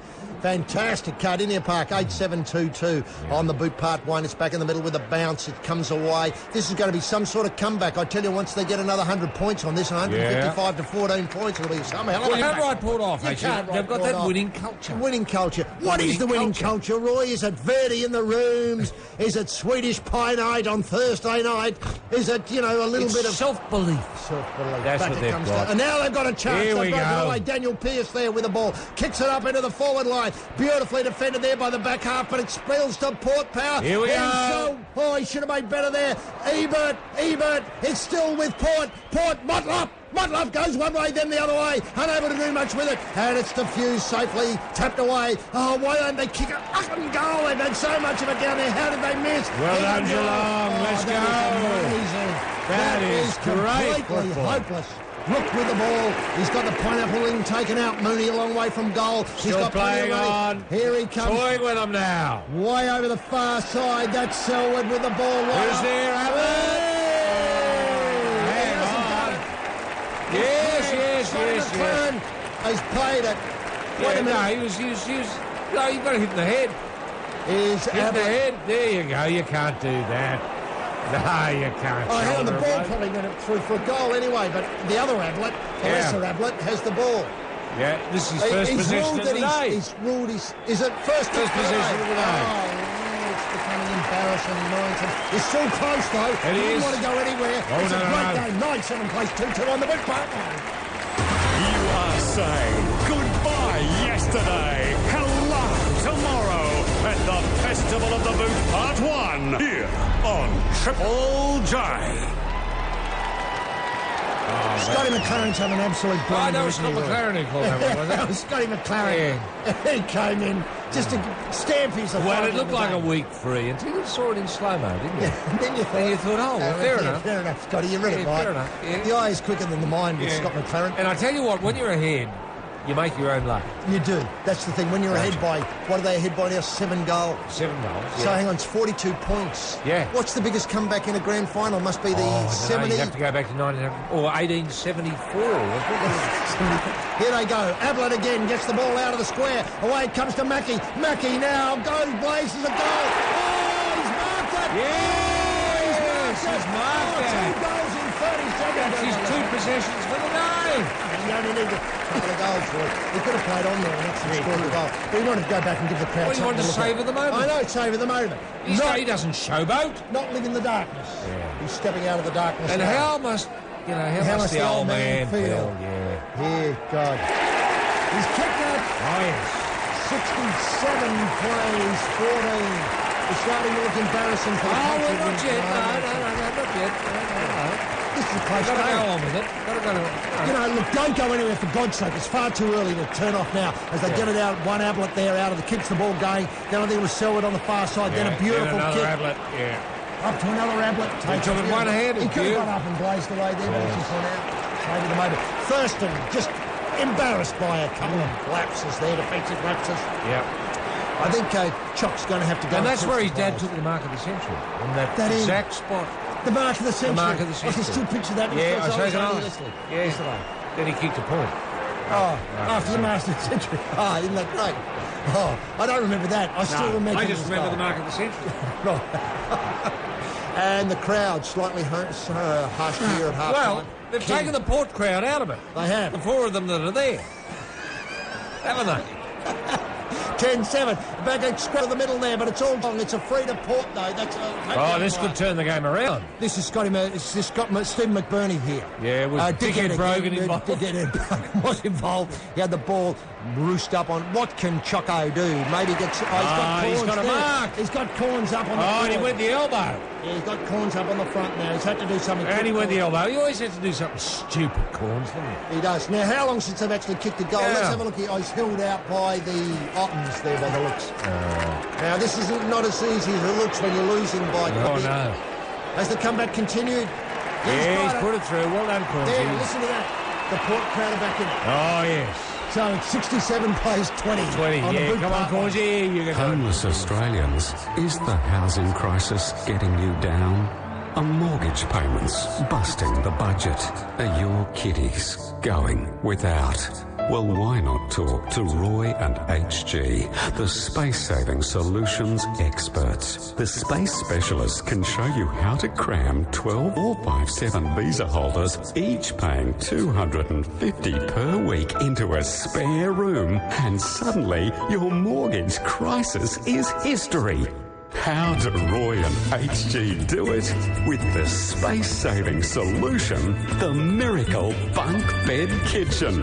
The bunk bed kitchens arrive in a flat pack and can be operational in 45 minutes, with 457 visa holders turning up on your doorstep as soon as the shift finishes at 6 p.m. Matthew with the ball, bottle up in the middle. Now, this will be the chance here as McLaren comes in to bounce the ball. Chance for Port Power to go. They're still 47 points behind. Let's not forget that. Even though there's a great goal. We don't want... Yeah, I know, but we don't want Geelong to go to sleep here. We don't. As they come back, Mackie now with the ball again. He's taken high. It's going to Port Power get the hold of the ball there. But it looks as though it's coming out in, what do they call that? Laying an egg in rugby union. Yeah. And Scotty McLaren comes in to bounce the ball. Kids, have a look at this technique. It's superb. I tell you what, it wasn't good seeing the Prime Minister. Didn't he look interested? He did look fascinated by the game. As Burgoyne kicks the ball off one side. Oh, they almost had a chance there, but now it's laying an egg again as Mackie goes in. Mackie's having a great game. Hunt there. Very good defender for Geelong over the whole year.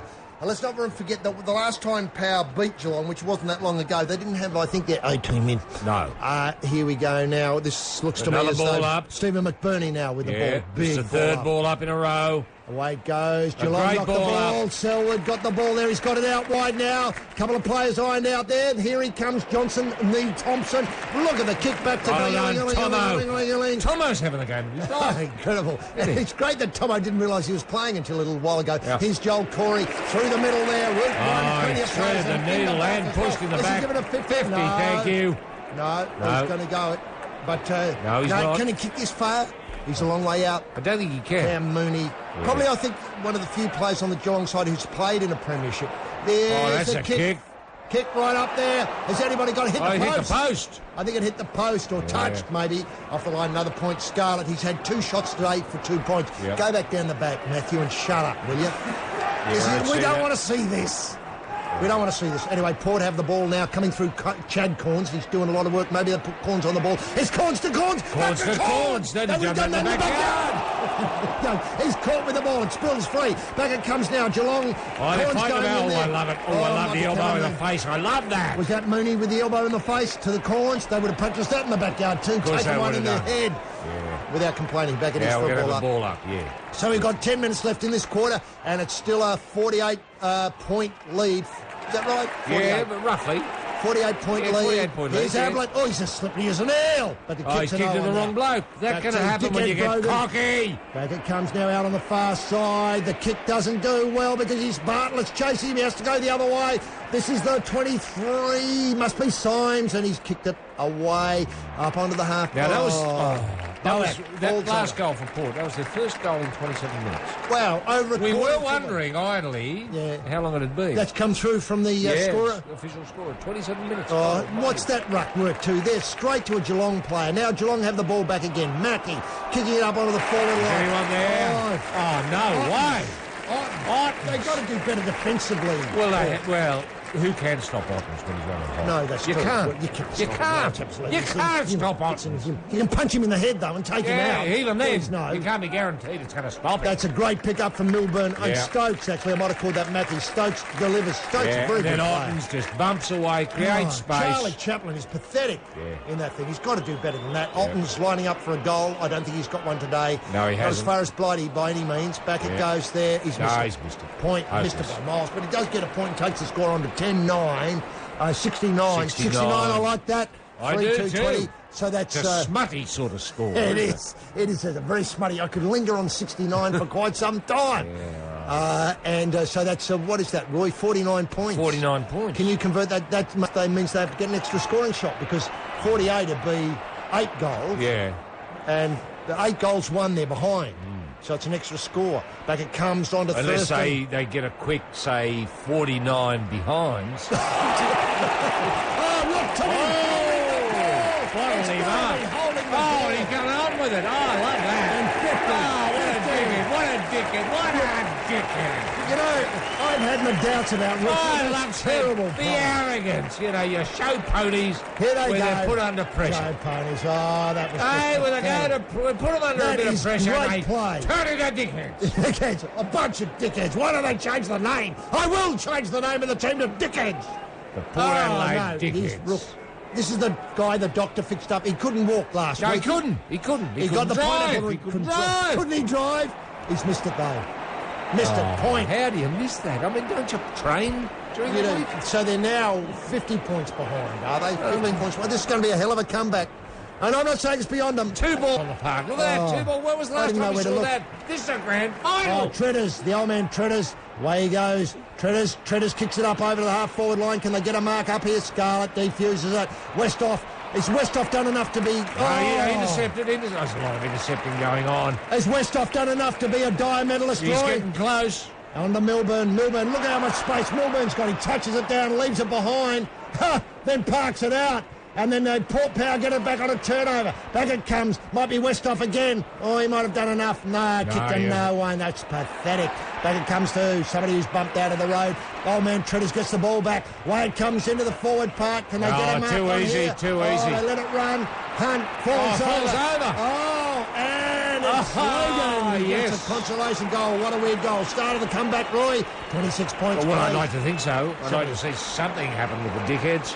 Can I tell you what, Brogan hasn't been bad, has he, in terms of dickheads? No, I remember I said early on. He's a real lightning rod. Lightning rod for the team. Yeah, lightning rod for the opposition.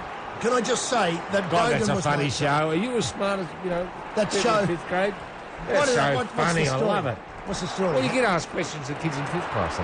Like, how does atomic fusion work? Yeah. Or, explain the effect of sunspots on radio 2 red transmission. Cuisenaire rods equals what? Yeah. Look at this here. The people in the crowd starting to get excited. That was great from Port Power. Right. Everything went right for them. Players fell over. They got the ball in the right position. And now it looks as though Rook's picking up Chatty Collins. And now they're doing a bit of gobbing. Yeah, they're back on the getting game. gabby. They're talking. 10-4-2. So they've got 2 goals this quarter. Let's see 5 goals on the other side. Geelong have kicked 5 goals this quarter. Wade come. Oh, Lord, who's looking after him? They've got him against Mackey. Here it comes now into the forward line. Oh, pushed in the back? Yes. Knee in the head? Knee in the head. Kicked by his own player. And it might have been out of bounds on the full. From, let's see, Jimmy Bartel might have done that. Let's have a look on replay here. That's great play. That there is from great Stokes play. gets the ball away. Unfortunately, it didn't lead to much. Oh, hello, dickhead. dickhead. Oh, no, dickhead. Don't He's not leave going us, off. dickhead. Oh, stay out there, dickhead. Stay out there, fella. And away comes in the back line. The back line, they haven't got much to go to, so they fiddle around in the defensive triangle. Oh, they've done well. They've done very well. as the dickheads get the ball up onto the half-forward line. It falls away. It might have been sure. pushed in the back down here. It might have been a free. Relayed free, Yeah. is it? And away it goes again. So Port Power get the ball up. Charlie Chaplin. Port with are the on a ball. roll here. They're on a roll. They've got an incredible amount of And I possession. tell you what, if they lose dickhead Brogan, that'll be the best thing that's happened to them this afternoon. Indeed, Corns with the ball up onto the far forward line. It's a bit hard to know who their forward line is apart from Treadray, who just ponces around up there. Motlop's been come on, ineffective. dickhead. Keep going, dickhead. Stay out there, fella. As we see now, dickhead does a knee. Jesus, that can hurt. It can hurt. That can hurt. It really can hurt. But he'll get a jab and be back out there in a couple of minutes. I hope so. As they defused it well there. Might be, what's his name? Enright is at 44. Back over to Scarlett. Scarlett on the far side. This is dangerous. In the back. But a play on. Advantage play. Mackey going out wide. God, they got some run in them. They read that well. Bartlett. Up it comes over. Isn't it great to have the name Bartlett associated with top flight? Oh, no, too smart. Too smart. Who's he got a beat now? And again, he's not going to get the goal. Was he caught with the ball? He's Is he saying he's caught with the ball or he's tripped? Tripped. Oh, no, held with the ball. Held with the ball, Too far. okay. Too far. What, we ran too far? Yeah, well, he's claiming that. That's a very rare free given at this stage. Didn't he Who see did him that, touching it? Maguire? Was that Sam Maguire? Sam Maguire. Way it comes down to Corns. Gee, they're right back in this game. Look at this. That is a great tackle from Joel Corey. Caught with the ball? Are we claiming caught with the ball? Yeah, or was he he's pushing the back? Was player Bowick, I think. No, caught with the ball. Good. Caught with the ball. Come on, mate. Corey. Come on, Corey mate. hasn't got much to go to. We've got 5 minutes to play. Back it goes to Scarlett. That's disappointing. Now they're just waiting to set it up again. They'll get a run through the middle here, up Route 1. Away it goes to Selwood. Selwood on the far side. Gets a kick. No, that's all right. That's all right there. And over to the lad, I think. Come on, Brogan! Back out you go, Broggers. Broggers, you've had enough. Now that's a poor kick. Easily diffused. Chaplin there on the point of the square. Way it comes now to Corns. Corns goes back into the defensive triangle of doom. Back it comes now to the other Corns. Again, triangle of doom. Might be onto Burgoyne. Running off the half-back line. Over it comes now to Cassisi, the bloke with the weak nose. The weak nose. And here he comes. Chapman gets it away again. Has to play it. And unfortunately, it gets turned over very easily. And away it comes now. Who's there? No one. Plenty of cat players there now. Come on! Picks it up. Is there an outlet? No, beautiful mark. Wakeland, that is pathetic. Well done, Wakeland. There's the Wakeland family there. That's right, Mrs. Wakeland going up as Ottens has another shot at goal. This is really weak here. Yes, Ottens. Easy Well, kick. you can't stop Ottens, you know. No, I know you've said that before. You can't. Yeah, no. Do you know what I mean? I know. Is he in the darkness yet, though? Is he seeing Well, darkness? he blew the kick last time, didn't he? With this kick, it might go back out. Puts his teeth in the sock. I never like that. No, I think if you you're should going to have kick... a jar of Alka-Seltzer there to put the teeth in. There's the shot as we ride this all the way. You've trained all the your BO. life for this. Here we go. He's missed it, has he? Missed it. God almighty. Took it out one way, then took it out the other. Yeah, Don't they ever practice? No, they're professionals. And look at Tomo just scratching his ear hole, getting a bit of Well, wax out. it's harder to miss than bloody put it through. I know, that's the weird thing. Thurston looking at ahead, he relieves his hands, thinking, what the fuck have I got to kick to up there? I haven't got anything, so I've got to go into the back pocket. And now there'll be a triangle of defensive handball of doom as it looks like Chapman's jumping up and down on the spot. Come on, get on with it, son. Yeah, he's been told to play on by Scotty McClellan, so all he can do is Well, it's a roost lottery up, ball. It's a do lottery a big ball. pack, and Corns comes out with a lottery Corns ball. did well. He did. Not much of a pack as a forward. Now he's got to go into the handball. I don't like this, so he goes back to the handball. He decides to handball. Handballs again. Bad. He breaks down. Balls again. Back it goes over the far side. He's got Treaders. Come on, Treaders. Got a bit far out. No, Treaders. Blighty kicked it from there. Yeah, that's true. Back it goes. He's got a runner. And look at that horrible kick from Treaders. He should have got a free there. Actually, he's taken out of the play. There it goes. Back it comes down to Scarlett. Scarlett on the last line defence. Goes wider. Not a great handball. Scarlett picks it up. Just kick the bloody thing. Up into the defensive handball of doom. Triangle of doom. Back it comes to Mackey. Mackey out wide. Just over the top of the head. It might be Jimmy Bartell there. Call with the ball. He's slippery as an eel. And away he goes. They've got to put him down here. Call with the ball. Did he get away? Yeah, he got it away. He's got a player out wide if he wants him. They're there. He decides to roost it in. And he's got it. Chapman. He's running on. Can he kick a point now? Chapman. Yes. Too easy. Showboating. Showboating. Hey, you're doing to Port what Port have been doing to others. I know. That's what I liked about it. 77 plays, 26. It was chili on the stick, wasn't it? It was chili on the stick. Chili on the And stick. it's not even half time. They've got the stumps out there. Look at that. They've got to put them away. You got to put them away, Port. If you want to win this, you can't put them away once. You got to put them away twice. On it goes. And there's the kick into the forward line. Oh, well too read. easy, Chapman. Oh, the pedigree. You got to put them away. Put them away. You're never going to win if you let them put them away. Anyways, we see that now. Now Beautiful bit of showboat. Didn't even look. He knew it was going in. It's now 51 points. There they are at Canadian Park. Great. They're not even excited anymore. They're just thinking, the dream. The dream. It's going to come. They can see it coming down. Trouble is, when you highway. win, actually, when you win like this, you think, well, I've got nothing to dream about, man. No, that's true. You got to, you know, I don't want to rain on the parade or anything, No. but that's something you should factor Well, in. imagine the people as the bus goes through Footscray. And now, that's beautiful. Laid, roving to his work. Oh, he's paid. Oh, I don't believe Why? it. Laid. He was just held away from the ball, so what? Laid, diamedalist Roy. Could well be. There's a good kick onto the forward line. He's got to go further forward now. We've got 2 minutes, 2.5 minutes. He's going to have a kick for goal. Treadray, he's going to do it. Oh, He's man, going to do a Treaders. blighties. He's going to do a blighties. He's going to do a blind. He's taking the glove no, off. it's not as Oh, far. the glove goes down the shorts. Oh, I Don't like that. I Well, love between that. those two extremes. Well, I it's tell you like- what, this is not as far as blighty kick. No, it's not. Nowhere near as far as He's blighty. going to try and... A captain's knock here, Roy. Let's have a look. He's got it on the toe. Where's it gone? It's certainly a point. Geelong get the ball back. Yeah, well, not only did blighty kick it through, he kicked from about 30 metres further I out. know. Yeah, people say to me, you know, is that How a bit- far? Yeah. How far? 30 metres 80, further. 80 metres, huh? 30 metres from that point that Tritter's got just a while ago. Here's the kick out here wide. He's got ding-a-ling-a-ling-a-ling-a-ling-a-ling-a-ling-a-ling. Blunder to that. Back it comes. Oh, look, why don't they pick up these players? Stokes goes over the top. Found another player there. That's good. This is Mackie with the ball now. Mackie have a good blinking role this afternoon. Player of the future for the Geelong Cats. That's right. And I tell you what, it's moments like this time, around this period, you should be able to start enjoying the football. Yes, I think they're enjoying it now. They're trying to play the clock down to half-time. Yeah, and They you want to go can't the other blame way. them. Here they come through the middle again. Up they got there, and they've got a chance now. I think that might be... who's that with the ball who got it away there? This is Corey. Yeah, Joel Corey. Look, so easy. Oh, Tomo. no. Tomo. Well, there are some days where you can't stop Tomo. Tomo's got at least two. He might Yeah. have more than that. Yeah, Might Tomo's be- got two. Tomo's got two. Tomo, just a beautiful kick, this kid, with a goal, and he's enjoying his football. He's enjoyed it all year. And let's have a look at it. How's it gone? Can I hear the crowd? The umpire's point. No, it's a point. Point. Sadly, it's a point. You know, Oh, Tom Hafey was saying, actually, that the wind never favours either end at the MCG. Isn't that That's the Hafey tremendous? position, and he's so wrong. And Thurston, a big kick out there, looking for a Port player. Found it. Found one. Yes, Treaders, look where. Can he kick it from Treaders. here? Can he kick it from here? Treaders, Tell have a me. shot. Have a shot. He should have gone back and put the glove down the front of the shorts. I like that. Back it goes now to Burgoyne. Burgoyne picks out a player on the middle there. I think that's Charlie Chaplin from centre half back.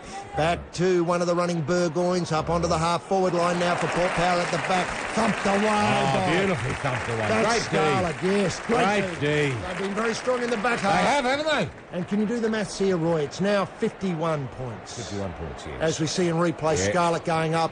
They're not in their football, are they, Port? No. Oh, look at that. Mind you, Look at they're the playing with a shocking sort kick. of arrogance that makes me think that they think they're 50 points up. Yeah, I know, it's incredible. As the ball goes wide, it might be Tomo again getting it. No, it's Kelly, I think, with the ball. Kelly decides to run on, looking for Thompson, no doubt. He lets it run. let it He's run, trouble go. here. Thompson's on the plough. Oh, and look, right into the corner there. Oh, bad kick, and it's taken through for a point. Yeah. Taken through for a point, so it's now, oh Lord, do the match yourself. Wow, 52 points. 52 points. I don't know what the biggest comeback margin is. Back into the middle there for Port Power on the kick out. They're starting to get a little bit now. Burgoyne's starting to run a Well, bit. they're getting more of the ball. in the Here's a last- chance. Now, what's happened here? Did I hear the siren go? No. No. Yeah, hang on, something's happened here. It's I half thought time. I heard the siren go. Oh, sorry. Well done, Roy. So, the score at half-time, we might take a short break and wrap it up, but it's 11-13-79, plays 4-3-27. In that quarter, let's see, the Cats scored, I think, hang on, let me do the maths, 6 goals, and the Power scored 2. We take a short break and wrap up the first half of the Boot Part 1. It's 40 years ago today since the Beatles cried, "It's 20 years ago today," here live on Triple J. And so at half-time, we have an amazing game here. Port Power still in it. They're so close. They're so close. Yeah. They're only 52 points behind. Yeah. And we think this is the third biggest margin at half-time in an AFL Grand Final history. The third biggest margin at half-time. It's a hell of a road back, isn't it? But you could bring them back. It'd be Mark Williams who'd be getting the players into the rooms and say, you've got to put that first half behind us. Yeah. We've got a second half to play. Yeah. We're known as the quick killers. We can come out and kick, say, 10 goals, preventing them. It's just a case, HG, of getting 52 points up without the others scoring at all. Yeah. So that's the way you've got to look at it for this next quarter. That's got to be their ambition. Let's kick, 10 quick goals and lock him out. Lock them out. Hard to do. No, but possible. On paper it's possible. Football's a funny old game. When we look at the Geelong Cats, they've got strengths all over the field. It's hard to find a weak player. Rook, probably in the first half, a wonderful player. Yeah. But not to forget their goal kickers. I haven't got Tomo. Tomo. But and Ottens, you can't stop Ottens. You can't stop Ottens. And even King, who's come into the side, he's only played one match in the last 15 years. But he stood up and he stood tall. On the other hand, if you're looking for dire medalist to put a bet on, I'd have a go at Westhoff.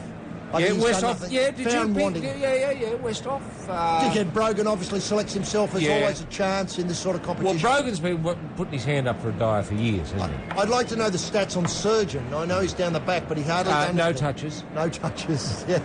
And so, with those thoughts, we leave you at half-time with a score in the boot part 1. 11-13, the Geelong Cats heard the dream of 44 years of failure be finally being put to rest here today. It may well be, because Port Power have only 4 goals 3. It's 79, plays 27. Remember that, the third biggest half-time margin in the history of AFL Grand Finals. Join us for the boot part 2 after these fantastic forms of entertainment. So there it is, footy historians. The first half of another glorious boot, cracked, boxed and buried for your enjoyment and entertainment. Time for a nice cup of tea, a cheese and tomato toasted sandwich, a freshly baked Anzac biscuit, a slice of Nana's passion fruit iced sponge, a few beers for him, and a glass of Pimm's for her. What better way to celebrate all that's great about our sunburnt,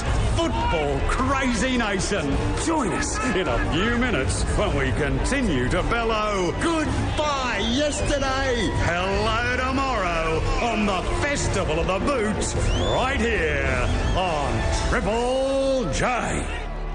1, 2, 1, 2, 3, 4.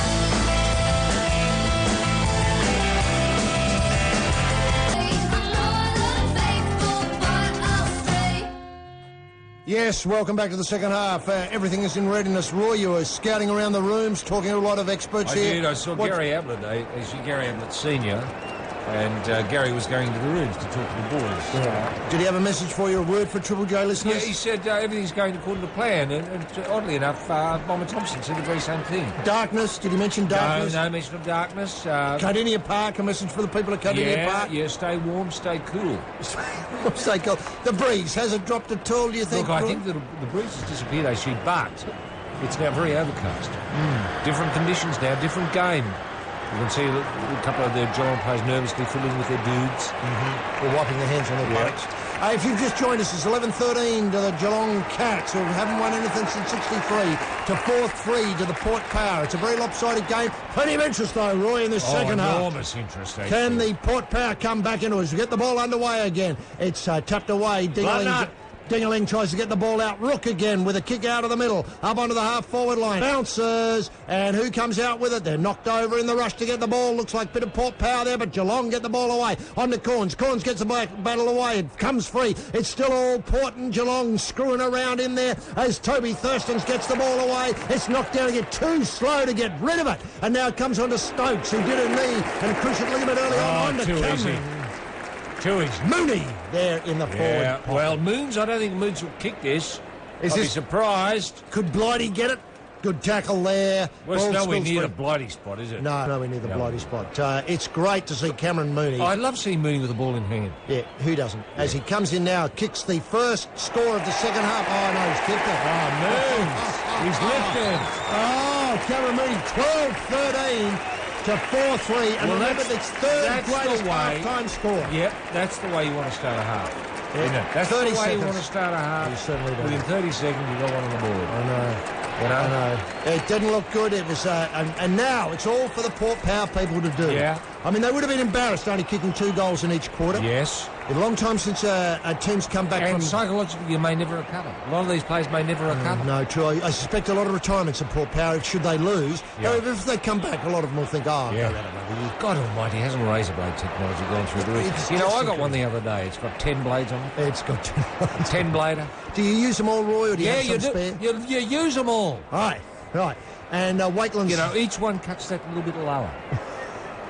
We're underway again. Scotty McLaren got us underway there. A bit of a Jack Sprouter power through corns. They're going to have to get a lot of corns in the second half. Their lesser players have to lift, though. Yep. A lot of the players have been quiet. Rodden's had a very quiet game, and there's plenty of Geelong players back there. Oh, they they're move the doing ball well. on. They're playing the ball quickly. Away Yep. it comes now. It looks like Rook again, who's had a wonderful game so far. Kicks it straight in the middle. no. Otten's down. Well, back you on can't stop it. Here it comes back into Mackie. Oh, no. Oh, yes. Ablett again. Ablett again. He'll Thursday. kick it from there. Will he? You'll have to have a shot from there. I hope so. With Dad watching? Oh, yeah, do one for Dad.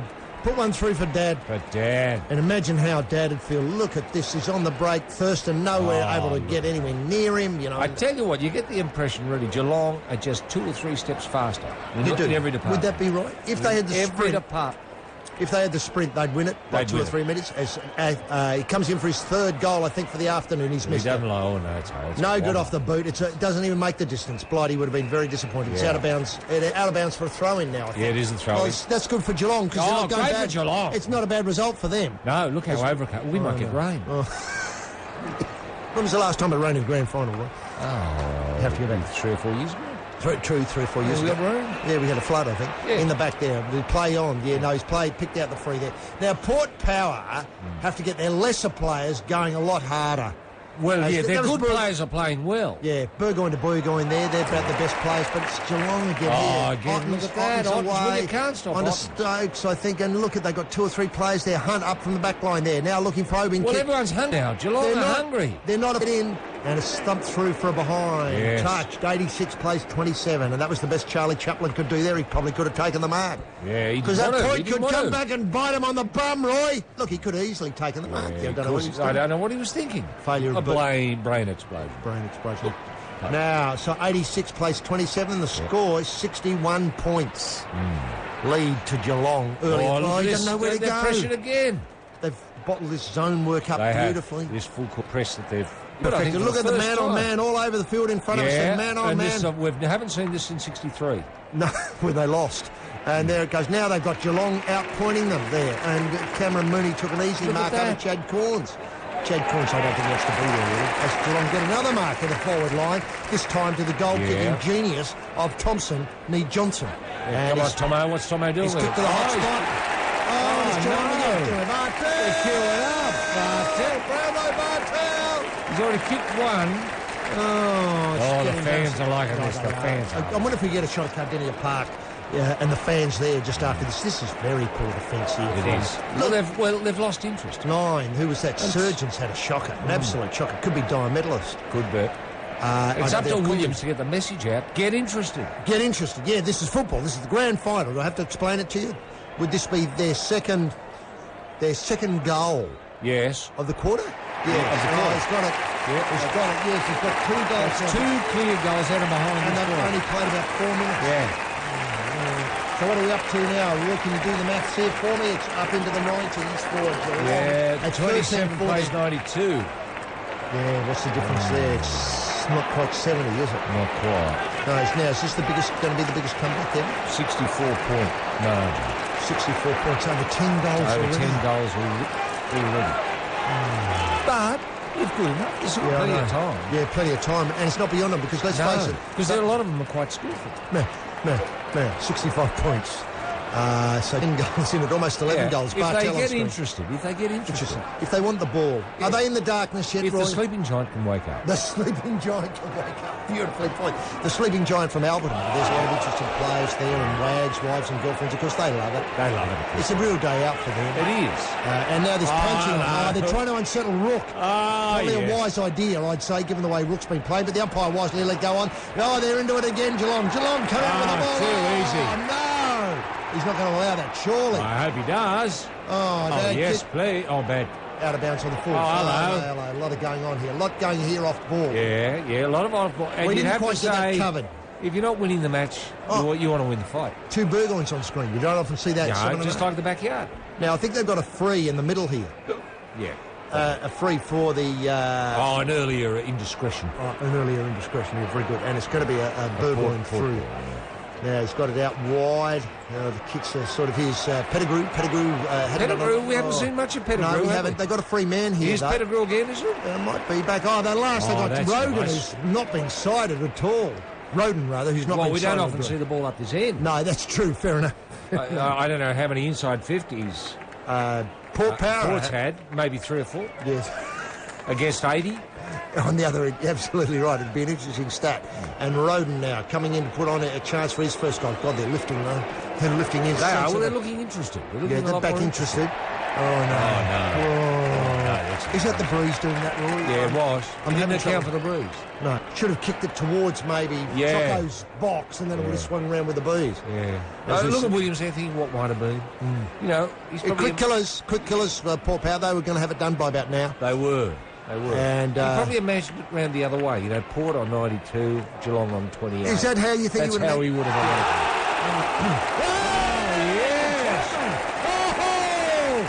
What a mark! Oh, that was a beauty! And brought the crowd to their feet as we now see the ball going away. Selwood with the ball now. Selwood decides to go for a bit of a run. He's got it up forward. They set themselves there. No, taken by Wakeland. Wakeland kicks away to the far side, gets it away to one of the corns. Corns onto the other corns, I think. Yeah, 2 corns like the backyard. Yeah, like the backyard. Then a terrible kick. I mean, who's that? Take him straight out. He's taking straight out. I thought that was in the back, Hunt's tackle. He just reached behind. He just fell over and the bloke happened to turn his back at the time. On replay. Sadly, the ground didn't see that, so we had the benefit of replay there. As we watched, that's a great mark. That's lovely. Yes, Chap took a screamer. Yeah. Now, so what is a stalemate here after the throw-in? Well, it's a bit of an arm wrestle, isn't it? It is an arm wrestle, but the score is quite a, is it actually 70 point? Not quite. No, 64 point difference. 64 point difference. The next goal will make it. So here we go. Geelong have the ball. They've got it up on the forward line. That wasn't quite the right option. The ball spills free. Corns picks it up, and away it comes now.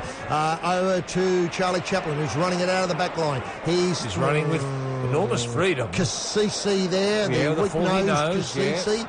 And it goes onto the forward line. No one wants it. Who falls over at a convenient point. He gets Harley. They get the ball away. Now it's Corey with the ball. They pick it up. That's too easy. And it was Enright coming out of the defence there. Up onto the forward line. Cameron Mooney chasing the ball with Wakeland. He gets in front. Too slow there. Here's Adelaide. Gary got the ball away back into the corner. It comes up right onto the hot spot now. Have they got any runners up there? Young Adelaide just knocked over the boundary line and out of bounds. Good result for Geelong. Good result for Geelong. Well, you wouldn't be complaining about that. Very good. There's a lot of communication happening between Geelong and Melbourne. He's telling them to get going. Keep going. Play with your heart. Forget your head. And this tackle there. Corns goes down a bit high. Chapman does the right thing, gets the arm away. He's paid the free. Gee, that was soft. Very soft. Got him down. Yeah. Was that Sam McLenaman, that one? I would have been. Yeah. Now, as we see now, the kick ahead. Away it comes now. Oh, Lord, they've got to take the marks. Here's Pettigrew running out of the fence. 1, 2 bounces. He looks good with the ball, Pettigrew, doesn't he? He looks as though it belongs there. Kicks it right up here. Is this going to be a mark? No, it comes off hands. Geelong take it away. Enright there, run over. Just did the right thing, had enough. Now they've got the he's playing advantage. Here we go. The advantage, absolutely right, Ward. And that's in the back too. Ding-a-ling-ling. Yeah, in the back. Yeah, you're doing it all day, you clown. You clown. Where are the clamp shoes and the flight wing? He's taken somebody out as well as at the same time. It's a bit of a wrestle on here. Casey, the man with a weak nose. He gets it away out onto the Kluger sign. And away they go running. Oh, beautiful. I mean, we're seeing work. entertainment here, but not many scores. Hunt and Not many Pierce. goals. Look at this. This is great Oh, work. beautiful Pierce, football. Great football. Westhoff gets a handball in there. Back it might come to Westhoff. No, he decides to hang on. Got nowhere to go. Back it goes, and it's to Corns who gets the ball away. It's a struggle in there. Might have been Treaders. Treaders gets the ball further on. Now is it going to be out of bounds? No, he's running well. Pierce decides to come in on. He's got a big kick, a bit further than Blighty. And up it comes now, but it's all Easily Tom Harley. diffused there, Harley. Oh, that is pathetic. They've got to do better than that on the forward line. They've got to work out some way of getting it up there and making it come to ground. Oh, plenty of room here. Ottens, one bounce, You can't two stop bounces, You can't stop three it. bounces, and away he comes now. Four bounces. He's directing traffic as he's on the run. Here it comes. no. He's got the ball where he wants to connect. Hang a mark here. Oh, off the back. It's going to be a poster. Oh, great. Well, that was flick there. great. That was a great run from Ottens. It Great was. run. As he tries to get For the about the mark in. slowest man in the game. That was well defended there by Yeah. Charlie Chaplin. Best thing he's done all day.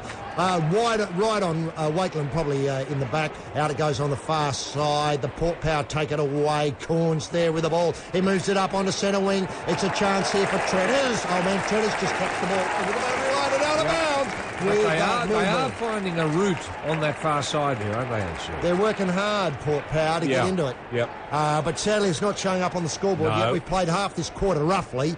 And away it comes now to Port Power. Old man Corns there. Could have been a free for high in the back, maybe there. The umpire's that put looks the, good, He's put the isn't it? whistle away. That's pretty. Very good. And I think it might be Sam McBurney coming in here to bounce the ball. McBurney. That's a McBurney call, yeah. And King coming into the ruck line up to do battle with Dickhead. Dickhead's out there again. Dickhead broken. Dickhead taking a tumble there. Hang on, he's given it to... Ottens is off now. King is on. I just don't quite work out what the free to Corns was for, but obviously came in late and Ottens or King didn't see him and so flattened him. He's shouting at the team to do something. Oh, Lord, well done. Bogue. Diametal performance. Yes. If he gets it out of Close. bounds. Oh, it's a comedy of errors. Look It who's takes done it. Ablett to make a bit of sense of it. Yeah, and Ablett kicks it over to the centre wing. Oh, no, he hadn't. The brother would have punches in the backyard with Gary going on defence. There's not such a great kick onto the forward line. Have they got something there? It's Boldsfield's free. Back it comes now to the surprise packet round the corner. It's free. Comes to a Port Power player, Wakeland. Wakeland. Two. Back it Well comes done, now. Well Wakeland. done. Wakeland steady as a rock. Got the ball away just in time. Otherwise, here's Burgoyne. Now, this is more like what Port want to be doing. Yes. Getting the ball here, running it up. There are... The kick's shocking. Kick's shocking. On to Casisi, the bloke with a weak nose. Back to Corns, who has the ball wrenched free. Now it's all Geelong. Back it goes to Burgoyne. On to, I think, one of the Corns is out wide. He's got a player there. He's got... I tell you, Ebert hasn't been sighted. No, first touch of the ball. And it's a Geelong moment. That's your Yeah, well done. Stephen King. The novelist. Yep. Writing a novel King's about done this. well. King's Here's done well. Enright with the ball. He's towered over the VFL this year. King. Tom Harley back to the back pocket. Looks like it's Scarlett with the ball. One of the great fullbacks of the modern era. He's got a man free ahead of him and he decides to take that option. And just let's see. starting to There's man plenty. up, Oh, no, they've got a starting to man man free here. Sad poor kick. He'll have to go kick. back to him. Does so. It comes to Hunt. Hunt back to Scarlett. Well, Scarlett they're just in the middle of the time wasting, ground. aren't they? Well, they're just enjoying their footy. Deliberate kick there. He got it away to the big bloke. The big bloke loses Well, it. King Roden lost picks it it. up. Here, there's a chance. This might be Casisi, the man with the weak Yes! Well done, Casisi. Oh, no. Was that a diametal? Oh, it could be. Weak Casisi, weak nose. nose, weak game. And goes off with the territory. Weak nose, weak game, diametal. Something to take home from the afternoon. Gee, the Port have had so much ball and done so little there's with it. big Dickhead Brogan getting Dickhead Brogan involved. onto Lade. Lade's had a very quiet game too. Probably done something in the ruck, but not much around the ground. Usually his strength. Back it comes now to Boak. I think he's found a player in the quarter. Oh, no, he's blown it. Shocking kicks, shocking skills. That is pathetic. There was That is hardly any pathetic. pressure from Scarlett. And the crowd go up there as the ball comes in. This is a chance. I think Now- Geelong have got slowed up. They have. Lord, he was taken out there, that player. Back it comes now. Geelong out of the black play. Oh, well done, Great Geelong. play. Here's Wojcinski running with the Yes, ball. He's running. very quick. Wojcinski Done a lot with it. Here's Stokes. No one to Plenty kick of it to. time. No one to kick it so to. much time. He's got plenty of runners now. And we have a look here. As they Stokes come. here. Oh, he knocked it down. Look at hang it. on. Oh! Yes. Oh! Beautiful. That is Well done. That's great. No, it wasn't- showboating, but great to see. It wasn't Stokes, by the way. It was the other guy, the little guy. I'll have a look. Might have been. You sure it wasn't Stokes? I don't think it was Stokes. I'd like to think it was Stokes. Let's call it Stokes. Well, let's make up a name. You know, Gary Ablett Senior. Just for the name. It's Gary Ablett Senior. Oh, it's Burns. Burns got the goal. Oh, Burns. Yeah, sorry about that. Burns, but that was a great goal, Now, wasn't it? it was. In terms of kicking efficiency, HG, 83% versus 63%. Right. Now, I don't know what that means, really. No. In terms of kicking efficiency, I'd have had Geelong at about, 7, maybe 90%, and you'd have to say Port around 20%. The margin now 70 points, 14-14, 4-4. There's certain symmetry about the score, though, Roy. It's just one's got one in front of it, if you know what I mean. 4-4, 14-14. And there's a loose handball from Corns up onto the sort of centre wing with a weak nose. Oh, here come the power. Concisi, then on to Burgoyne. Burgoyne back to Corns. Oh, Corns the out power. wide. Bounces once onto Pearce. He's had a very quiet game. The pacey Pearce taken out of the game probably by close checking. Up onto the forward line. Anybody there? No, it's off hands. Here's Motlop. Yay! Tread Ray. Oh, he loved that. Well done, Fred Ray. So Johnny on the spot. The difference now is 64 points. Yes. They're coming back into it now. The power. Make no mistake. 5-4. Oh, they're coming back. Oh, they're coming back, Roy. They can hurt They're you from coming here. back. It's 14-14 plays 5-4. And it is great seeing a great side make a comeback. It is. It is. Isn't it? That's what we're seeing here at the moment. Great side. A great side, turn it around, and now they're back where they were just before half-time. That's right. And in this quarter, Geelong have kicked 3 goals, 1. Yeah. And Port have kicked 1 goal, 1. That's right. So That's right. Tremendous. So, and there's a lot of people dressed in Port well, Power colours. the lesson is you just got to try a little harder. I suppose so, especially in the premiership quarter as we're playing now. As we, There's big dickhead Brogan. Big dickhead Brogan. I want to see him at the Adelaide airport. I just love his work through there as he walks through the lounge, bashing people. Corns has had a good game, but he's paid a Geelong Oh, no, 3. dickhead. What's dickhead done now? Read about it in the paper. Read Rowan Connolly's column about a dickhead. Work out where you went wrong. Out wider now. Ablett on to Selwood. Selwood onto the front half. Onto Chapman playing a good roll across half forward, but he has to wait. Oh, come on. Mooney. Open your eyes, Chapman. Here he comes now. Oh, it might be touched off the ground. Was that touched? No. No, it was just a weird thing that happened. there with Facial. the ball. Weird. Is this, you can't stop Brad Otten, so can you? You can't stop that. Let's have a look here. How soft is that? That's very soft. There's Otten's running into the bit of space there. Didn't have to run very far, and Corns ruefully shakes his head. Well, I read about this. They'll have Michelangelo Rucci's column in the Adelaide Advertiser writing this up, and Andrew Capel will probably be here at the ground covering it for the Adelaide Advertiser. It's just going to be great. Great match report. Ottens, can he do this? No. Oh, very close. I think it was a point. No, point. Oh, and so it's now 14-15, plays 5-4. Yeah. 10, well, still a Have they hit the ton yet, or are they 99? No, they're 99. 99. Here's Thurston. Not much energy left in Toby Thurston's. Had a great time when they won the flag here in 2004. didn't he ever? It was an incredible match. Yeah. Great, real And you've got to discovery. think, They're all huddling I up think there. 8 all Oh, Australian. the weak nose is off. I don't like that. Come on, Nosey, come back. He's still complaining about his nose by the looks. He's going to get more paddle pop sticks shoved up there. Look And at it's the huddle sheer, up there. sheer weight of having 8 all. I suppose so. Here they go, tearing off in all directions now. The Robert Walls huddle. How long since we've seen that? But they all run to the same side. Isn't that weird? Yeah. Why do they sort of... well and played. King, he towered over the VFL this year. Oh, look, he's got runners everywhere. They're queuing They're up. queuing up for him. Oh, Johnson Thompson and Cameron Moody, they're all there. Now he's got a big roost there. Can someone... He's gone for it. In fact, I think that might have been taken over the goal line, wasn't it? I don't know what you're going to say. No, he's paid it in the field of play. The field play? And this is, you can't stop him, Brad Otten. Yeah, you can't stop it. No. Not on a day like tonight. No. And I hope there's a shot of Cardinia Park. We seem to have lost touch with Cardinia Park. I think they've lost the link. Lost the link. And, oh, Lord. They couldn't get the ball beyond the halfway there. I suppose the quick killers, and that's another goal. it, so they're past the ton now. 105 plates, 34, and that's a lead of 71 points. It's the festival of the boot, saying goodbye yesterday. Hello tomorrow, live on Triple J. Well, I suppose, Roy, when you build up all that emotion and that expectation, the weight of expectation since 1963, and you've played so many shithouse grand finals, that eventually you must turn one round when you've got players like Stoneham and, you know, well, I Couch. often think, what would Billy Brownless do? Well, in this exactly. situation, Billy you know? Brownless. Wouldn't it be great if Billy, if that? anyone could have buggered up a day like today, it would have been Billy. Billy Brownless. You know, I'm still waiting to be persuaded by Billy Brownless. I know. But we've had some really engaging nights with Billy. We have. And you know, been able to talk about defeat for so long. And it's going to be weird for him being able to place the Geelong Cats into the context of winning. The ball was just taken straight out of the middle there by Geelong and booted up onto the half-forward line. Here, another... Oh, Chapman's miles in space. Can he do something here? Yes, he can!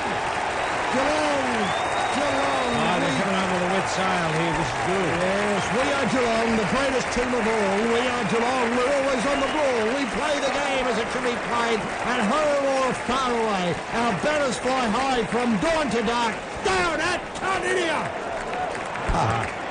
There, straight out of the middle. Bloodnut stood up then. Bloodnut's been good. Mark knocked off hands. Our mate Corey gets the ball on to Chapman. Well. Chapman, look how much time he's got. Where is the defence? Don't they concentrate?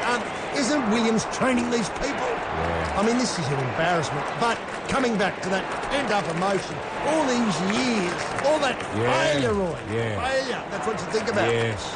And that's what they'd be thinking about today. They're going to make sure they don't lose today. That's what they've got to do from here. Make sure they don't lose. It would be so embarrassing to lose it from It here. certainly would. Back it comes again. Ling gets the ball away again, and it's all Geelong again. That time Chapman. Back it goes. Up on, might have been Hunt there on the centre square. Back it goes, touched into... Oh, here they go. Port Power onto Toby Thurstons. Thurstons gets the ball away to Corns. He's caught! Caught with the ball. Oh, he just got it away.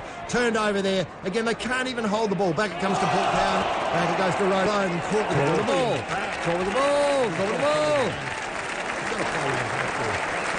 I thought it was in the back. Now, the grand final record margin each year was 96. We called that in 98. That match. 96, that was Melbourne, I think. Yeah.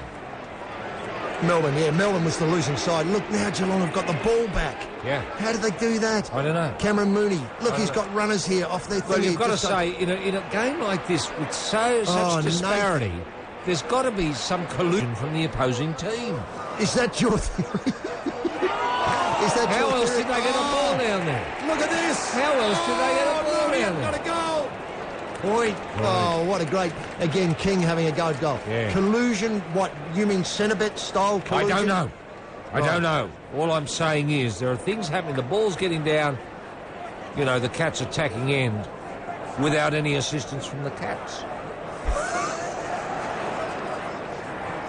Hey.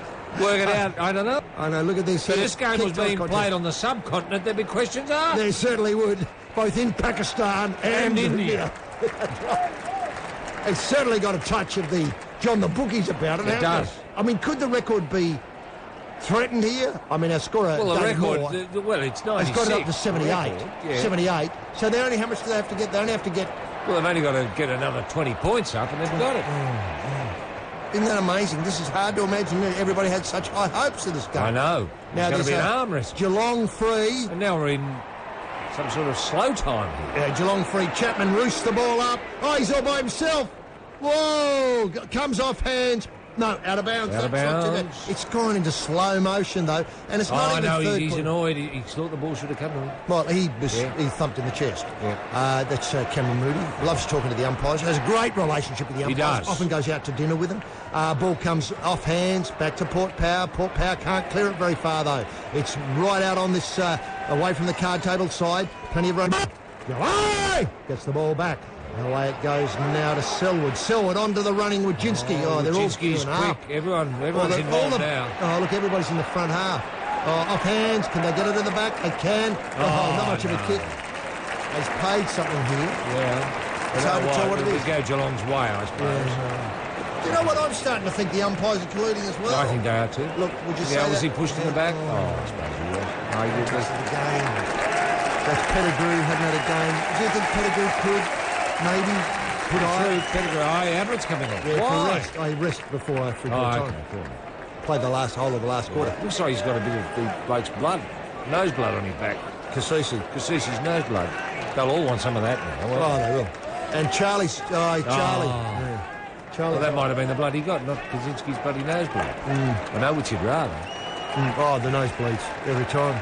Now, this is the 46th free kick. 46 free kick, is that a record? I think Hell it of a is. lot of free kicks. And then, again, as you point out, collision of the umpires. Oh, here comes Ottens off. And look who's going on. Stokes, big for little.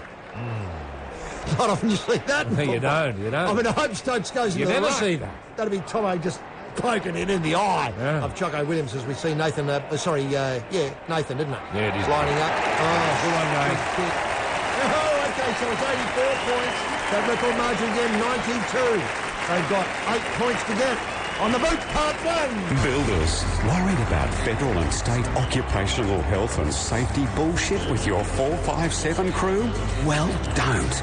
All Roy and HG's highly motivated, semi-skilled, job-ready Pacific tradies turn up ready for work with their own PNG Department of Health approved South Seas Lap Lap and renowned Solomon Island close-fitting safety shoe.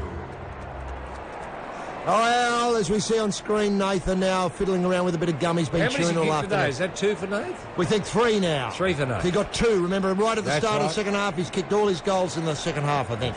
17, 16, 118, plays 5, 4, 34. You've just got to say, well, I suppose it's some sort of justice. Geelong have won 15 matches in a row this season. They deserve to win all the... Didn't they go 17 matches? They might have gone 17 matches. 2 have just come in late. Yeah. And they've got 9 All-Australians. They're a very strong team. They're having a great day. Everybody's playing. Lade's done nothing today. I mean, he might have got a couple of tap-outs. Nothing around the ground. Hardly any marks. Completely outclassed. And there's the second up there. And hasn't King stood up? King's You know, won. the People said he wouldn't. VFL Maestro. Towered Towered over And here's Selwood. Selwood onto the forward pocket now. He's a bit wide and Yeah, might have been full. out of bounds on the forward. No, throw into there. Cameron Moon. No, he's directing he's traffic. gobbing off again. Is the Rising Star. And so the season, out of bounds on the full. And here we have Wakeland. What a wonderful match he's had. Oh, hasn't he? He's done nothing. Yeah. Just stood out there all afternoon, signed a few autographs and probably get... Well, he turned up with his gear. Turned up with his gear. Yeah, was not expected to do much. Oh, there we go. Lade Oh, took there's a a mark. mark. That's fantastic. And they knocked him over just so they couldn't play on. Yeah. Mark Williams' very relaxed. collars. I love those collars. I know, with the what do you call rubbish it? on them, yeah. What do you call it? The endorsements, the sponsorships. Here's Joel Corey with the ball. Back it goes to Scarlett. Scarlett. Then away. Look, they got so much time. Look back to Corey again, and away it comes out. Well, it's into the middle. turning into a training exercise. Oh, over the top of somebody, over the top of everybody, but guess who's going to get it? Poor Pal. Poor pal. And, what a surprise. He was surprised more than anyone. Here's one of the Burgoynes, I think, with the ball. Oh, yeah. Is that Peter? No, sadly, it was Pierce. Pierce. And here we go here. Oh, he well got- done. He could have marked that, but not very smart there. But anyway, be that as may, I think that was Newburn with the ball on to Scarlett. Scarlett out wide. They got players here. Come on! Come on! Well, come on! Here he comes. Bounce once. And a bit of a kick. And under the centre. Oh, look at this. Look at this. what a On the kick. Selwood. Selwood. yes. Great play. Great play. What they did Lovely all year. demonstration. That was fantastic play. And kids saying, how do you play AFL? Yeah, That's how to do it. that's In the how you do it. backyard, you Yep. practice that. Yep. Set goals at one end and try and move all like that Yep. with your mate. Well, that should from be one end to that sort of play should be put on video for kids to look at schools. the schools. We're into the last minute and a half of the third quarter of the boot part 1. And what an exhibition it's been. Can they get the record? Yeah, he's got that. So they're very close to this record margin of 90 points now. 90 points. Do you think they can do the record? Yeah, they've got a whole quarter left for them. There should be a mercy rule if they got 100. Yes, well, I think we might have postulated this 4 years ago. 1989 or whatever it happened. Not 89, 98. 98. No, it's Melbourne. Isn't it Melbourne? The record was when Melbourne got in the grand final. Melbourne Essendon, I'm pretty sure. So we're just having an internal discussion here of who the teams When the playing. 96, I think it was 98. Who played in 98? I'm pretty sure Melbourne were part of that record-breaking history. Here's all the the They've Port gone Power. quiet, haven't they? Back up! Yeah, come on, get back in the You're game. in the grand final. Yeah. Not every team can make the grand final. Put it in, you bastards! You plugging bastards! As Cameron Mooney's had a great day. Don't know how many goals he's got. He might have about 4 now. I can't quite see. 3, we think. 3. Back into play. Here come Port Power again. Port Power. Oh, look at that. Lovely work. Jimmy Bartell, take a bow. Yes. And, look at that. It's fantastic. Come on. Before three-quarter time. The other record took 4 quarters. They've done it in 3 quarters. That is great play. Look at the smother here. Come on. And we've seen so many smothers in the last couple of weeks. I know, it's just been amazing. Yeah. That's something they've been practicing, obviously, in the and it's backyard. paying off. It's paying off. As Cameron Mooney lines up, I think, for his 4th goal. Might be 4 goals. As we see now, Cameron Mooney, concentration on study. Take your time. Don't fluff it. No, he's missed that point. He's kicked a lot of points, though. Guthrie, how do you miss something like that? It was so... They're 1 point off it. Can they get something on the kick out here to turn over this record score? Back up! Back up! Go on, back up! Mr. Balfour there from North Adelaide. Back up! It's not the end of the world! And, Well, Mooney, I think, has kicked 65 goals this year. here they go. Burgoyne, back it goes. I mean, this is something. Burgoyne to Burgoyne. They would have practiced that. Look at that. They pressure from the Cats there as we come down. Great mark. Now. Well Kick done. in the head. Ebert. Yeah, well done, Ebert. Ebert. Yeah, if he it gets this goal, I think it'll take him out of contention for the Dyer. It might do. Might do. Take him right out of contention for the Dyer. But he's almost embarrassed to take it, isn't he? Well, he's 7 seconds left. This drags them back from the problem. Now, who's this? Come on, back up. Yeah, back up. That's the Wilbur. The poor bloke who busted his ankle last week. Well, he's got a reason to do it. And he told the boys to take this chance because they don't come along that often. He's missed it. Poster! Well done, Sam. On He track might for get the Dyer. Dyer. On track for the Dyer. Look, can I just say... Well, Port have got 2 goals this tour. They've got to build on They've it. got 2 goals about every tour. You can't take that away from them. 18, 17, 125, 5, 6, 35. 125. 90 points. 35. Yeah, so 35. So in that quarter, I think they kicked 1 goal, 2.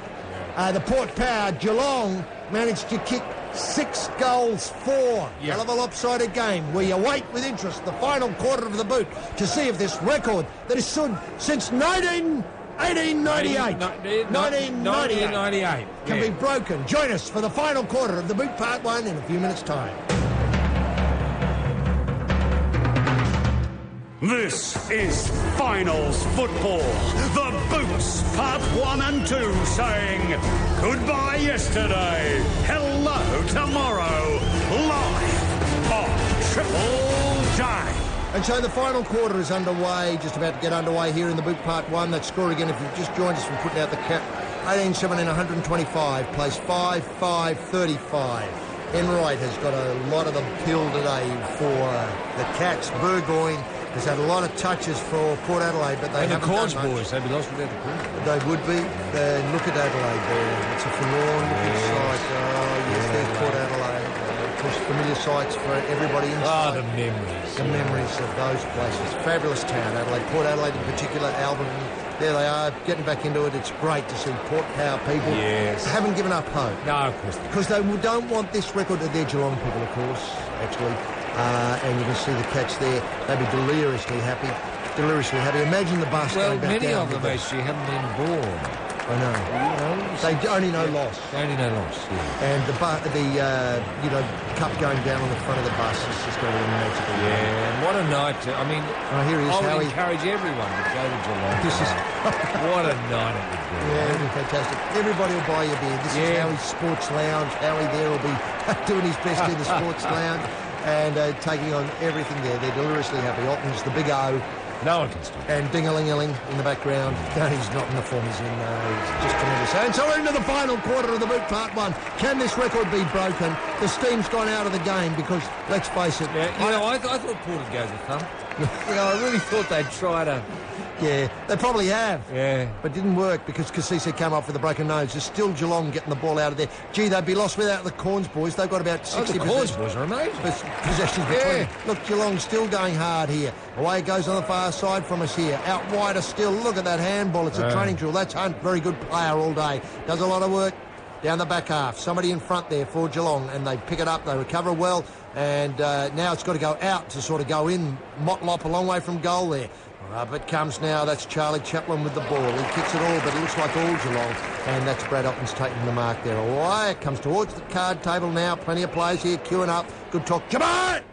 Onto, I think it might have been Mackie. Mackie goes back into the middle. Here's Gary Ablett achieving a bit of magic. He taps it to a Port player. Just couldn't control it. Thurston's back. It comes to Daniel Pearce. Away it goes to Corns again. Another touch for one of the Cornses, like they did in the backyard. And now it's caught. No, back onto the other Corns. The other Corns, they don't quite know where to go with it. They haven't got much system here. No players running for them as it comes up wide. Well, they've got no shape. No shape, that's right. No shape. No composure. No composure. They're just in a darkened room. Here's out of their comfort zone. Might be Enright with the ball. Back to Scarlett. Scarlett's been good. Good and steady. Done a lot of hard work down the back. Here's Harley, the captain there, the old school captain. With a name like Tom Harley, could have played about 100 years ago. We think now the record score was in 1988. Not 1998. Here's Burns running up the side there, decides to handball back in the middle. Now they're in the corridor. Here's Milburn loping along. Okay, Route 1, let's go. Here, outside of Route 1, there it is, onto Kelly. Kelly, up it comes over the top. Now there's a chance here. They can go one way. Burns decides. He gets crushed. He comes back. Burns goes in after. Oh, you can't write off Burns. No, and Kelly gets it. Now Kelly's going to have a shot for goal, probably. Back it comes onto the hot spot. And they're there. They're knocked away from Ablett. Jimmy's there. He taps the ball back through. They knew that was coming. I think one of the Ablets in there had his head pulled off. Ball up. Oh, no, he got rid of it. Oh. Out of bounds. No, he's going to bounce it, I think. Yeah, he'd have to decided to bounce it. Yeah, he did well. Yeah, well, it's sort of, the umpire came in and got into it, got involved at the end. Back it goes over the top there, straight to Port player who hands the ball. Was that Simon McNiven, that call? It goes to Corns. They'd be lost without the Corns. And how's this going to lob? Oh, he can't even make it. He didn't go to another Corns. Because I like seeing how the backyard was. Yeah. All those years ago. I know.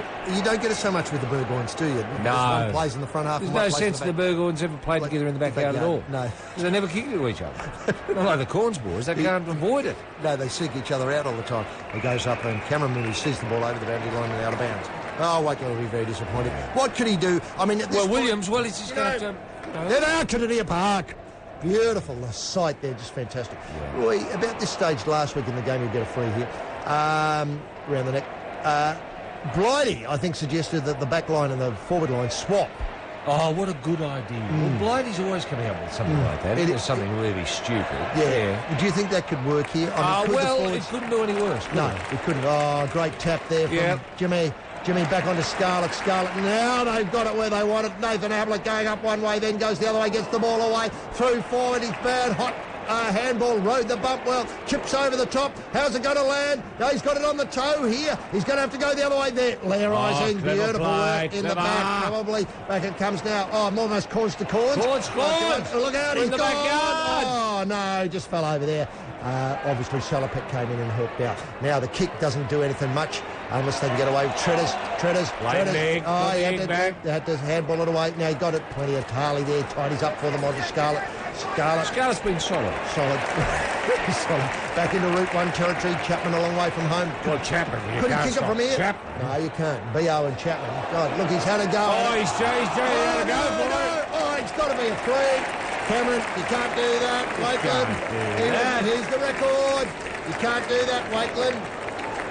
Even if you are 90 points behind, you cannot do this. You can't take the player out round the neck. No. Oh, well.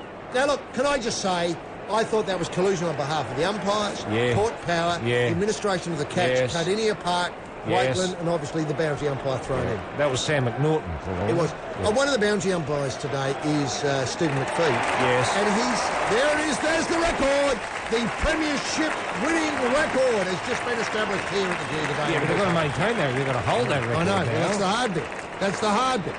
That gives Port Power some hope. Yeah. Sam McPhee has played, has officiated 10 grand finals in a row. No way. Yeah, first to win. No way. Sam McPhee. Yeah, I should have mentioned it earlier. Yeah, great. Good on him. Yeah. He has a brother, Stephen McPhee, who's hopeless. Can't throw the ball in, can't do the yards. You know, he's tried a lot in the backyard, but just hasn't been able to cut it at this level. Yeah. So the score, 19. Well, isn't that funny? Sometimes you get that where the brother's got all the skills and the other one hasn't got any. Yeah. No, it's like the corns are thought, isn't it? As opposed to the burgers. Like evenly. Cameron Mooney coming off. You've done well done, Cameron. I think he might be up to 5 goals now, Mooney. I think he might be up to 5 goals. It's 19-17, 131 plays 5-5-35. This is a record losing margin at the moment. Record equalling at the moment, isn't it? Oh, 96. I thought it was 92. No, 96. Oh, it's an equal. It's an equal. Oh, go on, Geelong. So they've still got something to fight for. Oh, here you can't stop Ottens. No, he's still going. Ottens, it's late in the day, 15 minutes to go in the boot part one. In terms of your question earlier about Blighty suggesting they swap the backs to the forwards, sometimes, you know, Williams must have just played in the right-hand side. That's a good idea. You know what I mean? I reckon that's a really or only kick with your left foot. Oh, now that'll really test him. It's a very good idea. Oh, no, don't just something to change your mindset. Change it up, that's right. Oh, he's caught without the ball. Waitland, you goose, you're lucky to get away with that. Then it comes to, without the ball. How can the umpire really colluding now? Oh, how about the earlier free? McLaren. That's Corns, of course. Now, will Chapman have a go here? Of course he will. Who's up forward, though? They got Mooney off. They put the big Ottens up there, I suppose. That's what he's waiting for, is for Ottens to get up there. Come on, Chapman, have a go. We want to see this record broken. 96 is on the record. Here's the kick. It's just outside of 50. He's only got to kick a point. True. Let's have a look. He's going to have a go. He's got it on the toe. No, way off. No, it's going to lob very short. Oh, it's tapped away. Oh, yes! Oh, beautiful work there. Stokes. He busted his leg earlier and he came up with a wonderful record. Might have been actually Milburn, the blood nut. It was ding-a-ling-a-ling-a-ling-a-ling. Oh, they got it. And there's Cardinia Park up, knowing they've got the record. They've got the record for the time being, 44 years without a crack. A swing of that handbag all the time in the category. Yeah, buck up, you lot. No, in 63, the Cats led by 10 points, I think, in the last quarter. HCN lost it. Now, I'm not suggesting that history could repeat here. Oh, sorry, they won it. Yes, that's right. Let's have a look here. It's just tapped down, off hands, Ling. Sorry, I had 3 or 4 other players there before I got the Ling. Ding-a-ling-a-ling. Phone for you, Cameron. And now there he is, blood nut. There's always a blood nut in the Geelong side. Who can forget that McGrath? McGrath, what a player he was. What a blood nut he was. Because they're always a bit mad, you got it. I know, really stupid. Like bounce the ball. Comes now, and it's tapped away. Can they pull the record back? It's bouncing. Beautifully read there by the Geelong defence. They tap it away and can't go very far with it. It'll be another ball up, I think. He's got to lay an egg. Can't. We had a dream years ago of a whole team of blood nuts. Did you? They'd be pretty hard to control, though. Oh, you couldn't train them. You just have to let them loose. So do your best, fellas. Off they go. Trouble is, they wouldn't get on with each other. And no, stuff, it'd be hard. Team bonding would be. Oh, here they go again. The Stokes down there in the back half now, going to get kicks. Everybody's looking for kicks. Look how many players around the ball now. They're all looking for kicks. We've got about 14 minutes to play. They've got the ball out, and away it comes now. Oh, they're not away again. Yes, here they go. That's Enright kicking it up onto the forward line. He's running back. Wow. Oh, they're going to bury this record. 102 points.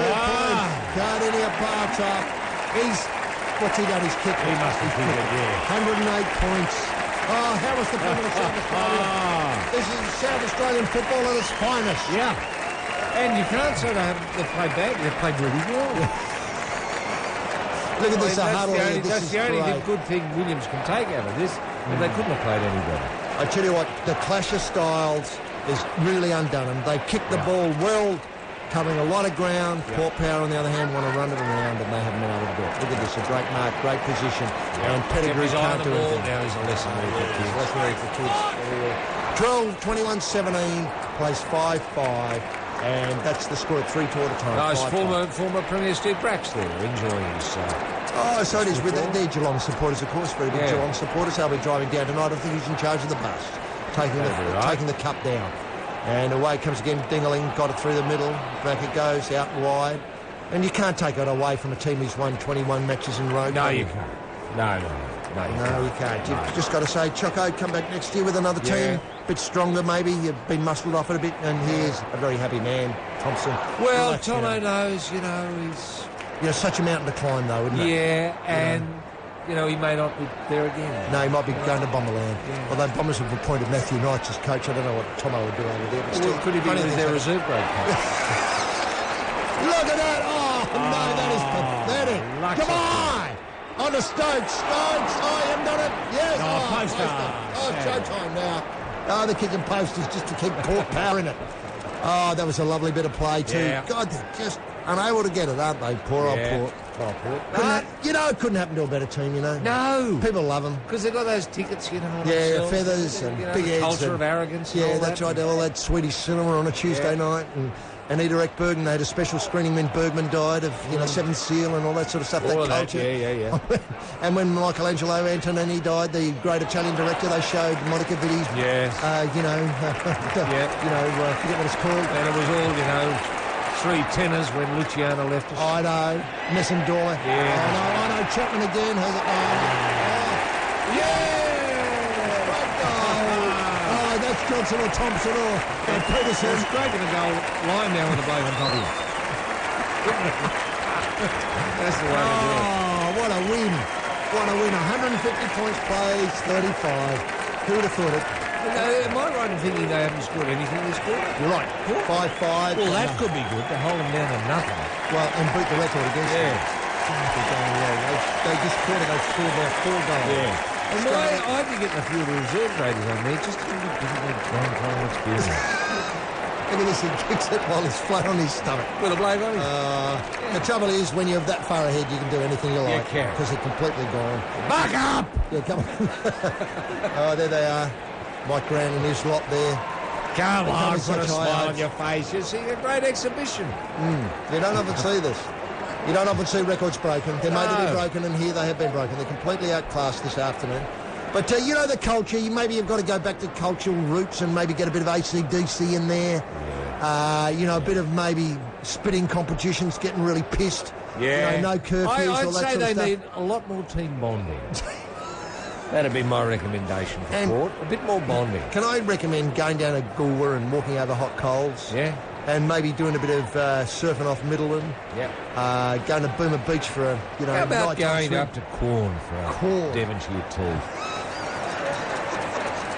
In the bus together. Yeah, I think that'd do it. Look, here's two cats on a Port Power play and they can't get the ball away. No, they do now. Great. Here, it Ah, comes here out. we go. Gee, they're threatening now, aren't Now, yeah, they're threatening, really threatening. Look at this, he manoeuvres of the ball. Westhoff found wanting at this level. I mean, all okay at preliminary final level, but found completely wanting. And you two, Motlop, you've done nothing. You can't get uppity about anything. Oh, the sledging goes on, but there's Yeah. nothing left to say, is there? We're just too good. they?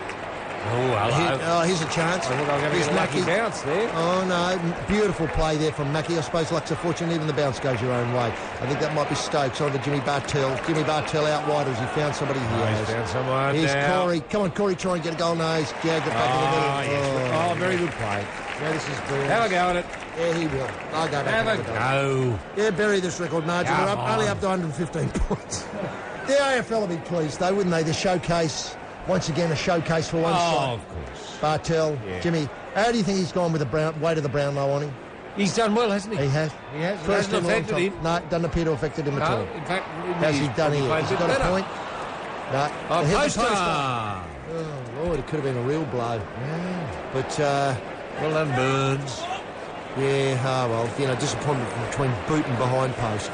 As Thurston now looks for somebody to kick. Look, the thing here is... There's Stoneham! Yep. We're talking about another blood knot. Another blood knot. Oh, he'd be reliving a lot of losses that, let's face it, they've lost from here, haven't they, Geelong? They have. It's only 116 points now behind, but they I can... tell you what, Geelong got to be careful because circumstances like this is very easy to lose your intensity. Roy, when you're up by a record margin, it's very easy. Pettigrew getting a kick late, but it's all Geelong. Pathetic from Corns too. And it should be 50 metres too for knocking him over instead of he's played well, Tom Harley, but hadn't had to do much because hadn't been much to do up that end. Wade comes in the middle now, up the corridor, route one. They're all there. They're doing the same things. Out wide it goes. He's Oh, having beautifully measured kick that's there. Johnson, Thompson. Back it comes. Come on, Tomo! Up you come, and Mark. Oh, they're queuing up for it. Oh, who's that out there with the ball? Mooney. Is it Mooney? Mooney getting in the way of Ablett, was he? Yeah, now he's hurt his back. Yeah, Mooney. No, and Ablett's buggered now too. No, there's a chance for Port Power now. At least at least he fell into Ablett rather than the point post. Yeah, well, that's true. I thought they took him off. I didn't see him come back on. No, That's why he must have snuck on. Yeah, that's right. He snuck on as an umpire. This will be Now, crowds love this. they do. You know, he's got a banana at a round. And On his wrong boot. Oh, he's kicked it! Oh, well done. That's great. Great goal. There it is. The Whittle margin blows again. It's over 120 points. Yes, 157 plays 35. Yeah, now 120 points is old speak 20 goals. Yeah, Is that right? 122 points.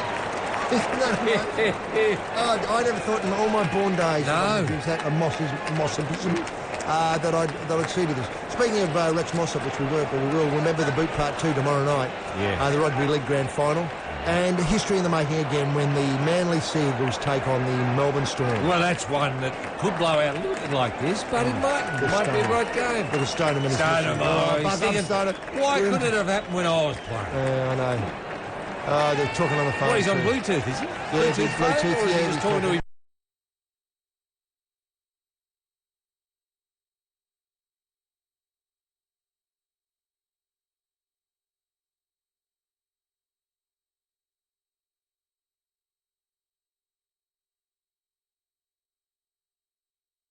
Himself. No, talking to himself. He's a bad Yeah, man. he's talking to himself. Certainly when he forgot football, left football alone. Oh, no. Oh, West off hopeless. Should have held that. Come on, Geelong. Yeah, put in Geelong. Stop handbag swinging, will you?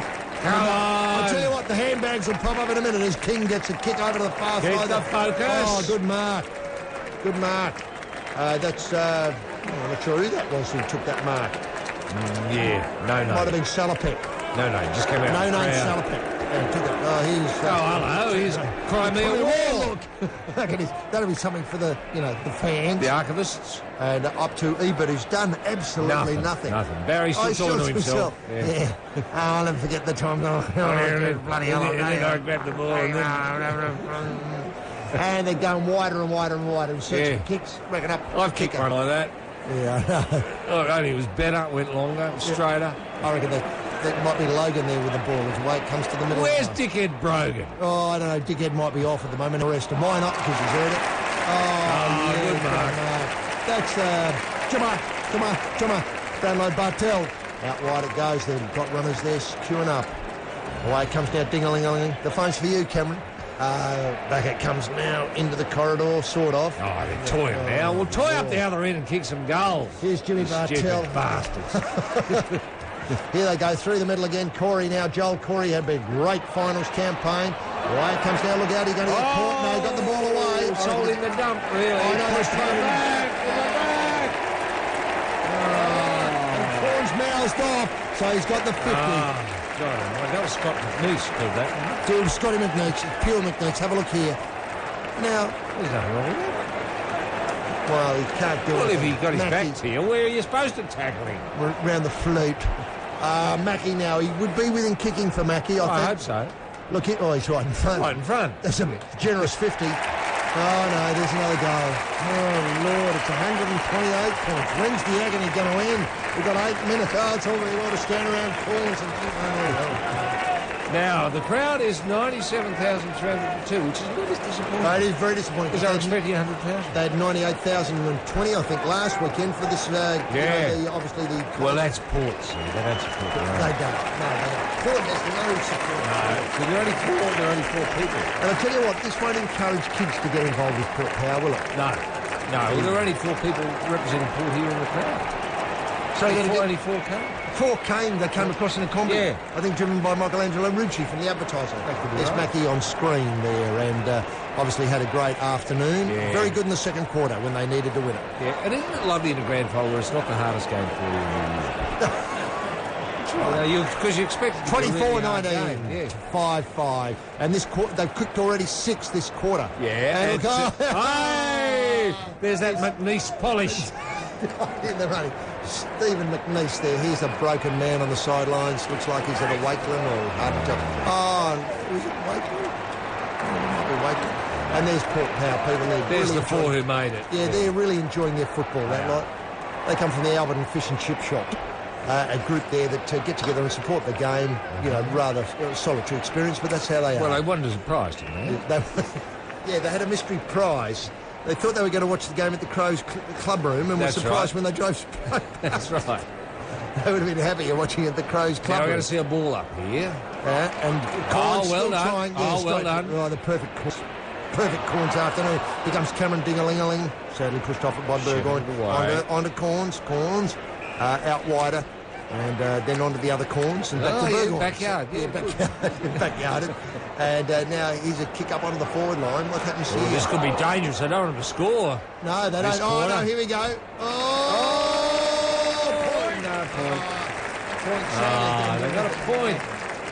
But mercifully, it was a cat that put it through. That's right.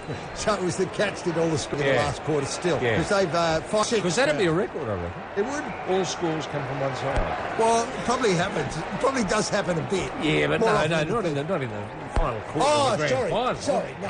I've never Sorry, you're absolutely right. You're absolutely right. All the scoring has been done by the same team. I'd pay that mark. I would pay that mark. Give the blood nut the ball. Yes. Give the blood nut the ball. Come on, Ebert. That's Scotty McLaren there. Yeah. Oh, there we are. And back into the middle. They found the corridor okay. Yeah. Joel Corey decided to play on, then thought the better of it, then up over the top. Haven't seen Ablett with the ball lately. No, he might be off. Milburn, right in the Canberra Moody. He decides to play on. He's got somebody running. It's selfish. Very selfish. Yeah, he should have kicked the goal himself. He should have gone back and taken the shot. Back to Corns. Corns thinking about next year probably. Was he kicking into another Corns? No, old man Treaders. Primera. The man they called Treaders. Warren Wasser Treadrow. He's had a great afternoon. He's got Premier War. He's played his heart out. He has. Done nothing but played his heart out. Yeah. Oh, look out. They're going to get caught. Toby Thurston a long way from where he should be. Back it comes now. Tapped away by Mackie, but played on. Picked up by, I think, a big roost. Oh, no. Oh, no. Oh, no. Tell me they've scored something. Oh, no. They've scored a point. Oh, well, that's ruined it. They're backing it up. So a point's been scored by the opposition. Yeah. Oh. As Bartel gets it on to, I think that was Enright. Enright away to Milburn. Milburn up onto the half line. Oh, where are the players? Stay with it, Ablett. Ablett, one bounce. He decides to roost it up onto the... can he find a player? No. Almost got a player running through there, but defused neatly. But the ball bounces free. Chapman there. It's going to be a ball up, I think. Somebody in the back there. Yeah, he's trying to wing it. No, ball up. Ball up. Well, Gags being told now in these close contests. Oh, no. He played in the back. I thought that was the first infringement was in the back. Okay, fair enough. Now they're playing for next year. That might be... I don't know who that was. Anyway, that's Cassisi there with the ball there. Then it comes back to the bloke who got the penalty. Out the corner on the far side. To another Corns. Could be. Corns to Corns. Yeah, backyard. Bit of backyard footy there. They didn't practice handball, right? No. And here's Lade. I'd pay that mark almost. He had control of it before. Yeah, he got it. Over Mackie. Yeah. And so Lade, the big man, Rueful, very professional Lade. If the game's going to lose, he won't help it much. He's got to remember he's got to save up for next year. Back to Corns by the looks. And here come the police out onto the paddock to allow you to know that there's not much to go. And there's That's the a 5-minute warning. Did you see that 5-minute warning sign? I did. Westhoff here with the ball. God, he's been hopeless. Yeah. Do you reckon Dyer medalist? Do you think he's really up there? Yeah, it's hard. Oh, he's got the sign out. The sign. That's the post for the newspaper, is it? Yeah, that is from the WEG, I think, does them for the Herald Sun. It's great. Yeah. He would have done one of each. Yeah, he would have done, I suppose, and only taken the one out that matters. That's what he's done. That's right. Now, Westhoff.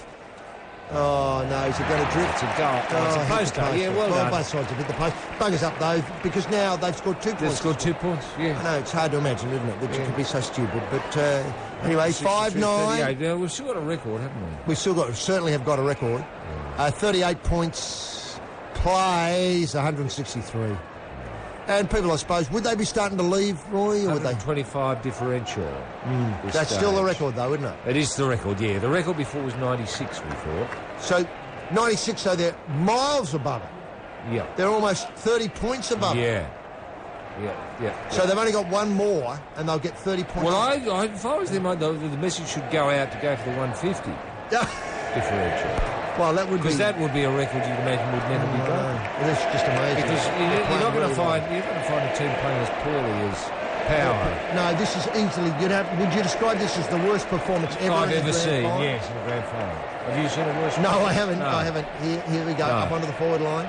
It's coming now. He gets the ball away to Kelly, I think it was. Here's a chance. Have they got something there at the front? No. Thurston. No, couldn't do anything. Bartell right onto the mark. Yep. Away goes, almost tried to smother it. They're going for it still. Treadrace playing in the back line. Well, they might have swapped the back lines and the forward line. I think they've taken Blighty's idea. Right. That's a very good idea, isn't it? Yeah, well, and here's Blighty Westhoff. ahead of his time. Westhoff miles away from that kick? Oh, that kick was from about here, wasn't it? Oh, well beyond that. 30 metres back, yeah. All right, here, up onto the forward line, and what happens here? Comes away, off hands. Westhoff chasing it. Can Westhoff do something here? No. Dire-metal performance. Oh, that was dire-metal performance there. That was... Well, you have to say this is the worst performance by any team in a grand final. You've got it. The ball, off it goes. You can't take that away from them. No, that's right. They'll always have that. They can put that up in the club room and say, we were the worst performing team ever in the grand final by a long way. Not by a point or two. No, by about 30 points. Yeah, by 30 points. And here's a chance they might extend it here because they've got the ball here. You can't take it away. You can't stop him. And they look for somebody. Has he got somebody on it? Yes, he has. Too far out, though. Kelly. Oh, there's Billy! Great to see you, Billy! Up in the... Oh, they knocked the ball down. Has he got a chance there? Chapman, point. Was it? No, out of bounds.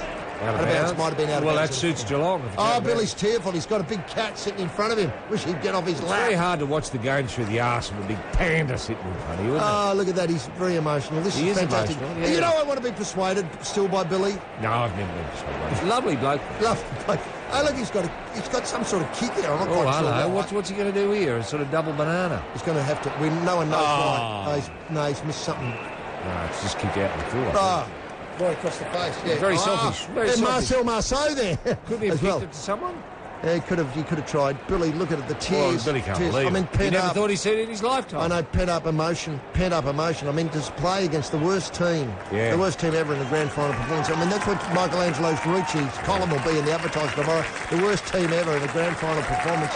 And here they are now. Oh, they're starting to celebrate. Well, I don't like this celebration. I don't like it at all. Disrespectful. I don't like disrespect for the game, the code, and the event itself. The grand final itself should be played out. Oh, great kick, Westhoff. Beautiful off the ground there. Can they get another point here? He's kicked it. He's got to go. Kick a goal. There's something to build on for next year. Not quite. No, that's something. And they're now agreeing that Geelong have beaten Port Power here this afternoon, and all the old players are coming on. That's still the record by heaps. I mean, this is still the worst performance by a team in a grand final for a very... Yeah, but I just think that the Cats have taken their foot off the accelerator. And I hope they don't regret that. No. Because they may not ever be here again. No, I know. This might be their only time this century to get this. Yeah. It's 163 points to 44. The margin still 119. Here's Thompson. Well, the margin was up to 122. I know. It's just a travesty what's happened here in this last beat. There's Billy. Bring it home for us, Billy, will you? And now they've scored 1-3 this quarter. I don't know if the siren's gone yet. Everybody seems to be congratulating, but they've lost from here, Geelong. Let me tell you, they can start swinging these handbags as the ball gets underway. It's tapped away now. Port lifting themselves in the this is the best Port have played, this last passage, the last 2 minutes. The last 2 minutes, that last goal. Yeah. And Roden... that's the ball we expected to see. Here we go. Look, see, this is more like it. Look at the confidence. That was out on the full, actually. But I don't think they're playing with tremendous confidence now. I know. Just because they know the record's there, they don't have to worry about that. They've got the record. Geelong have got the record. Yep. It'll never be beaten. 100. It's a hell of a score, isn't it? It is a hell of a score. 18 goals. But it could have been so much better. And if I was Bomber, that's what I'd be reading the riot act in the bus on the way back. I'd take him into the rooms and give him the rough side of my tongue. You had the chance. I know, you had the chance to stamp yourselves with authority on it, and they... And maybe they're not finished either. Oh, Lord, I hope not. Oh, no, listen, Jimmy... Sanity is starting to prevail. Yeah, no, that's good now. Can you get a run up the other end and get the score back over the 120? Because that's what I'm looking forward to. Well, that's what I think everyone wanted. Yeah, Jimmy Brownlow, Jimmy Bartell had a great match, great game. No, don't toy with it, son. Get it up the other end. Look, they're playing defensively. I mean, I don't like this. They're 120 points in front, and they're still arting around in the back line with it. Harley with the ball. He's trying to hang on to it till the siren. Now they're starting to get loose men all over the place. And we've got Wojcinski here. Hadn't had a great afternoon. They're giving up. They're giving up. Oh, no. Boo. Boo. We want the record. We want the record. We want more of the record. I mean, Blighty wouldn't have given up at this stage. Blighty wouldn't have. He'd have tried to kick it from there. He would have. And why wouldn't he? As they come up now. Yes. Oh, I'd pay that. You can't stop Idens. No way. No. Come on, Idens, get a move on. Get it moving. See, there's no urgency anymore. No, there's no urgency, is there, in their play at all? Oh, no, this is... They've given up. This is pathetic. This is what we're going to remember. The lost opportunity. And so the score at the death, as we see camera moving, dancing around, the score at the death, Ron Cats, 24-19, 163 points, completely, comprehensively, and totally outplaying the Port Power, who managed to get 6-8. In the final quarter, Port Power got 1 goal free. Sadly, the Cattery got 6 goals too. We'll be back with a wrap as we take these wonderful scenes from the Geelong victory with a wrap-up of the game after this. The Festival of the Boot recognises Steve Irwin Day, November 15, live on Triple J. Yes, Roy, as we come now to an analysis of the final score. I mean, it's a record margin. 1988 was the last record margin, and that was, I think, 98 points. And now we're in uncharted territory as the Port Power are completely and comprehensively outplayed here this afternoon in the Boot Park 1.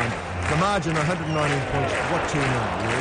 Well, you've got to ask yourself the psychological scars now for Port Power. Will they ever be able to come back? And I think with this list, they won't be able to come back. No. I think these boys are scarred forever. I think Mark Williams is scarred forever. When you are the team that was beaten by a record margin, I mean, you never come back from that.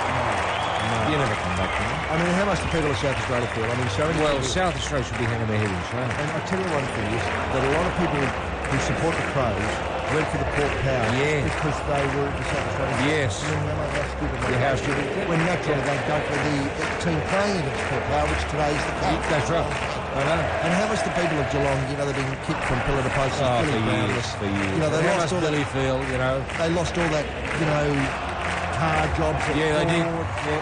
Forge, come down. Oh no, it's got nowhere to go. And, they've just got to stay there and hope they probably won't run the Geelong Cup this year because of EI. Yeah. It's been a busted ass. This is the spiritual home of, Geelong, the football club. Yeah. At Cardinia Park.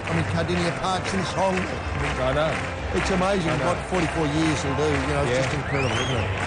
44 years. It is incredible. And, remember Jack Gibson said, ding dong, the witch is dead. The witch has been buried here for Geelong up in there. It's incredible, isn't it? And really, Billy Brownless and even Gary Ablett Senior must look at that and think, well, they did it so easily. Where did we go wrong? Why couldn't we do this? Oh, there's so many other opportunities. I mean, who can forget the name Curtis brothers? They played their hearts out. They did. And Sam Newman. Yeah, Sam. He was part of the lineup for me. Before he became a funny man. Well, he was funny then.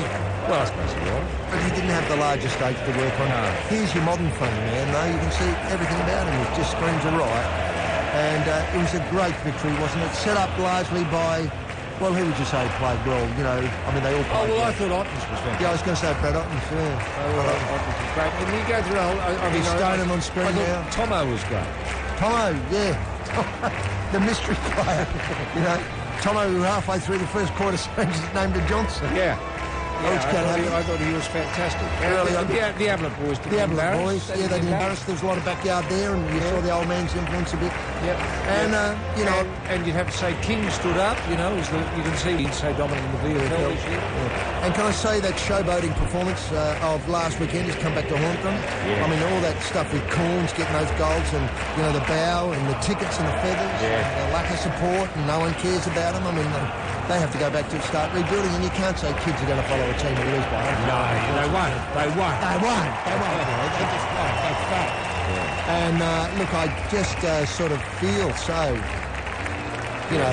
devastated by the fact that South Australian football looks as though it's going to be in the wilderness, held together possibly by the dark years. Yeah, the dark years. They're going into the dark years. farewelled so many people this year. I mean, Bomber Thompson. I mean, what, is Bomber hanging around next year? Is he? Yes, sadly, he's got to kick on. He's got to kick on. He's Stokes, the future of the side. Anyway, let's take another short break and come back and wrap up with the hopefully the presentation medal here on the Boot Part 1.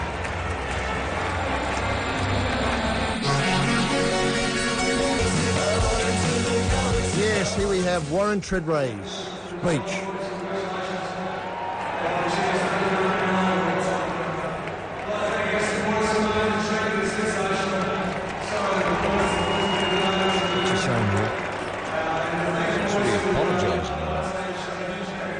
Sorry for turning it. Sorry for buggering up your day. Sorry for losing by a record margin. Congratulations to the Cats. That was really good. Beautifully done, Warren. And now we come to the presentations, and what an exciting moment. Now, when is the Norm Smith given out? Usually the first cab off the rating. I think it'll be the Norm Smith now. Well, I think I've forgotten. David Rhys-Jones is giving it out. Fantastic. Oh, that's fantastic. Probably flapping the recipient. That's fantastic. Let's have a look at David Rhys-Jones. Of course, he won the Norm Smith many, many years ago. Hey! Steve Johnson is the recipient. Tomo, right. Tomo, wow, that's a bit of a surprise. The stats are a bit deceptive there. So Tomo has won the Norm Smith. Isn't that a surprise? Well done, Tomo. We had Brad Ottens, Chapman. Who else do we think was up there? But Tomo's got the Norm Smith. That's great. That's great. There's a surprise. And David Rhys-Jones, look, he looks as fit enough to go around again. That's tremendous. Here's some speeches now.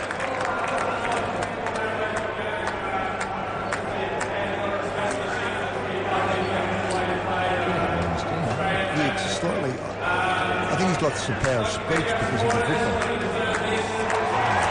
think there was media training in the past week. In days gone by, they played this out. Thanks. Yeah, well. Now there's bloody media training. That's what they've got to do. Of course, my technique is not their longsword, is it? And wasn't that professionally done by David Rhys-Jones? You could take him anywhere, you know, these days, David Rhys-Jones, and he wouldn't let you down. Perfectly respectable citizen, man. You forget that he holds a record for appearances at the tribunal. Some 22 times he went up to the tribunal. Tremendous bloke, though. He knew all the tribunal members by personal names, often to go out to dinner with them. And now, I forget what the protocol here is. Does the losing team get their footy cards, or does the winning team get their footy cards? I think the young kids get some medals, don't they? Oh, okay, here we go. King had a great day. Their grand final medal. It's tremendous here.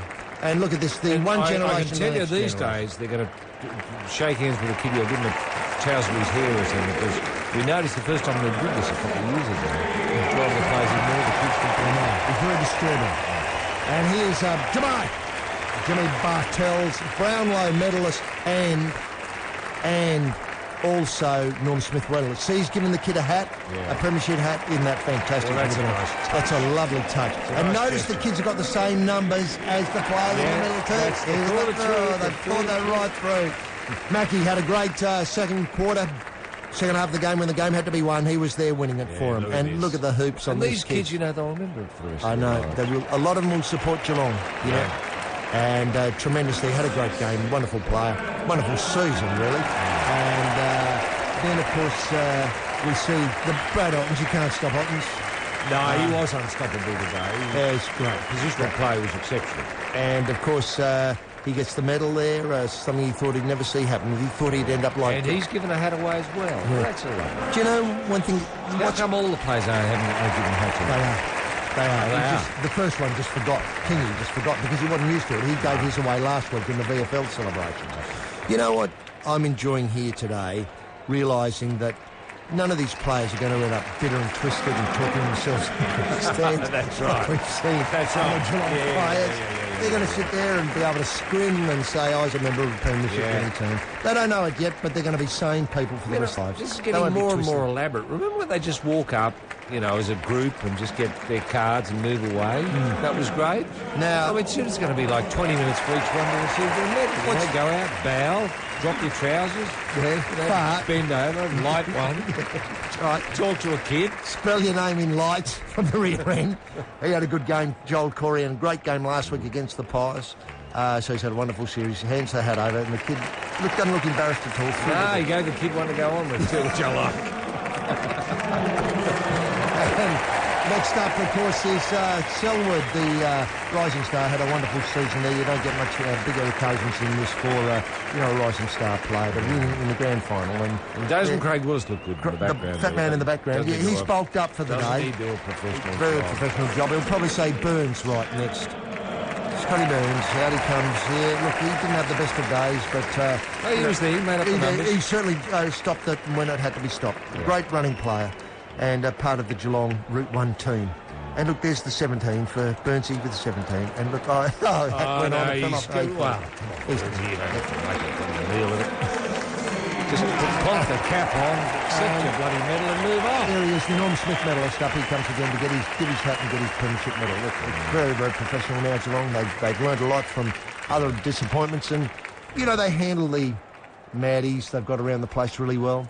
They have a special bus. Do they have a no-dickets policy? No, they don't, do they? No, they don't. They don't believe in any of that stuff. In fact, they'd like to get a dickhead, and here he is, Cameron Mooney. What a great day. Cameron Mooney? They certainly have. Every club's got one, and there he is now on screen. And he's getting the medal there, and look, there's the hat there, and a little bump there. Oh, that little looked like a bit of a headbutt. It was. That was perfect. And he's very, very pleased. Yeah, well, that's all right. And I suppose she was asking for it. I mean, she appeared to be about 4 years old. He's in the way. One of the Ablets, one of the backyard crew coming up there, gets the medal. And what an amazing moment that is. That'd be some sort of, well, I don't know, satisfaction for going to see his old man lose all those times. Yeah, he'd probably have a sense of memory of his dad losing. Yeah, his Stokes bounced off the turf with his knee, but came back to play a part. Obviously not quite as effective, but great last weekend against Collingwood. And the 27 there. Away he goes. Not much of a smile there for the kid, is there? He's probably in absolute agony. Here he comes now, the other Ablett, the other backyarder. Yes, the other. And he would remember his old man coming home from grand final saying, that's right, kicking the cat and that sort of stuff. Not having the Chinese, all that sort of stuff. Yeah. Probably having to put up with pizza. Sulking, that's right. That's redemption, isn't it? Matthew Scarlett, great player for the Geelong club over many, many years now. Probably now in his 40s, his late 40s, but hung on because he knew how bitter he'd be if he didn't get a win in a grand final in later life. No, it's tremendous there for Matty Scarlett. Great player. And still got... In fact, I think it might be better if they had their caps on their own heads and then put the cap from their own head onto the child's head. It'd be lovely. Rook played very well. Passing on. It would, from one to the other. This is the bloke who got the pineapple ring taken out of his knee along with the chicken livers and all that sort of stuff, and hands over the hat. Very, very professional. Doesn't try and put it on the head. Mind you, then you might have complaints of, getting dermatitis or... True, or other diseases like leprosy, head lice. Head lice. Dandruff. All of that. I mean, there's a lot, and you could be unlucky and get the lot. The dermatitis, the head lice, the dandruff, and, all in one go. Chapman there. And other maladies yet to be... That's right. Climate change. And here's Milburn. He's been a very strong player. May retire, I would imagine. Milburn, probably the last time. There's no guarantee that the players wash their hair more of a game. There's none, no. No guarantee at all. A lot of them don't shave, don't do anything. Exactly. Now we're down to Wojcinski, I think. I think Wojcinski's a very quick player. And Cameron Mooney there with a young bub who probably lived in fear that his old man would turn out like Barry Stoneham if he didn't win, even though he got no idea what it's about. You'll have a sense memory of it. Oh, it would be. You remember it, in 20 years' time. Do you remember the first time you went to a holiday? Yeah, my old man was. Yeah, very fantastic. I remember that. He never stops telling me about it. And now we've got Enright coming up for his final. And isn't it good that ding-a-ling-a-ling-a-ling, the phone's for you, Cameron, is coming up last. There's something pathetic and ironic about it. I'm not quite sure how pathetic and ironic fit together, but bloody hell, I've just put them in the same sentence there. Here he comes. The blood nut, best and last, the blood nut. Well, every team's got to have them. Now, what I'd like to see here in this presentation as we see the final handing over the hats and the medals would be Barry Hall come out and say, the Dyer medalist for 2017. I'd like to present the Dyer medalist. For 2000. It's a great pleasure to be here. And he goes to Justin Westhoff. Up you come, Westy!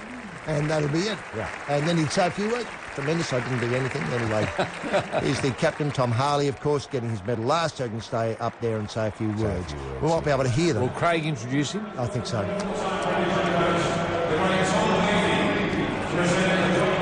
Oh, Tommy Hafey, former Richmond player, former Collingwood coach. player, Swans coach, Geelong coach, I think in the dark old days. And How T-shirt come he's Tom. not in a T-shirt? I was going to say. I know. Oh, they nobbled him completely here. Mark Thompson comes up to coach. Of course, he'll be very emotional, and that's tremendous there. Tom Hafey, of course, getting them the... four-time premiership coach? He will be four-time premiership coach. I think at Collingwood lost every one of them. That's all right. Now, is he's Mark going to say one or two words? I think both of them will say a few words, and Okay. let's have a listen to Tom Harley.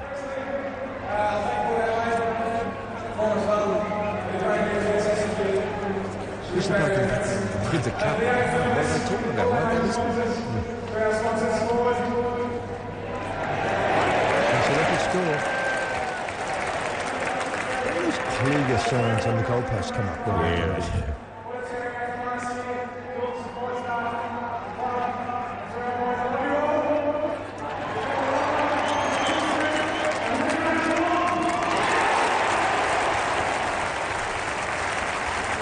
It's a great moment, isn't it? You don't see these moments happening.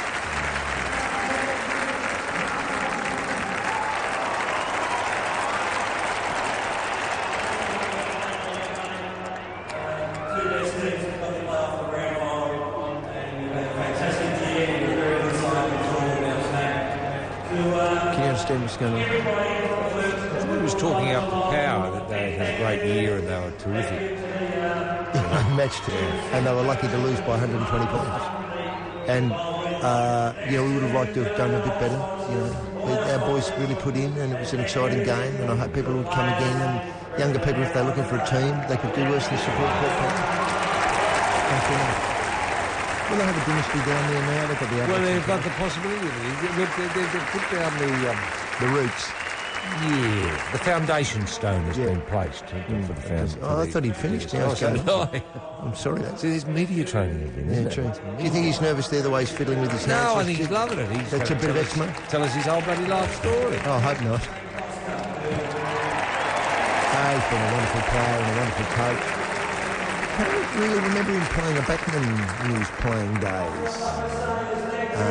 Or midfielder on the ball here. Midfielder. Here comes some of the old... Oh, in the Brains Trust. No, is it the Brains Trust, is it? The Brains Trust was pretty lively for Brains Trust. Yeah.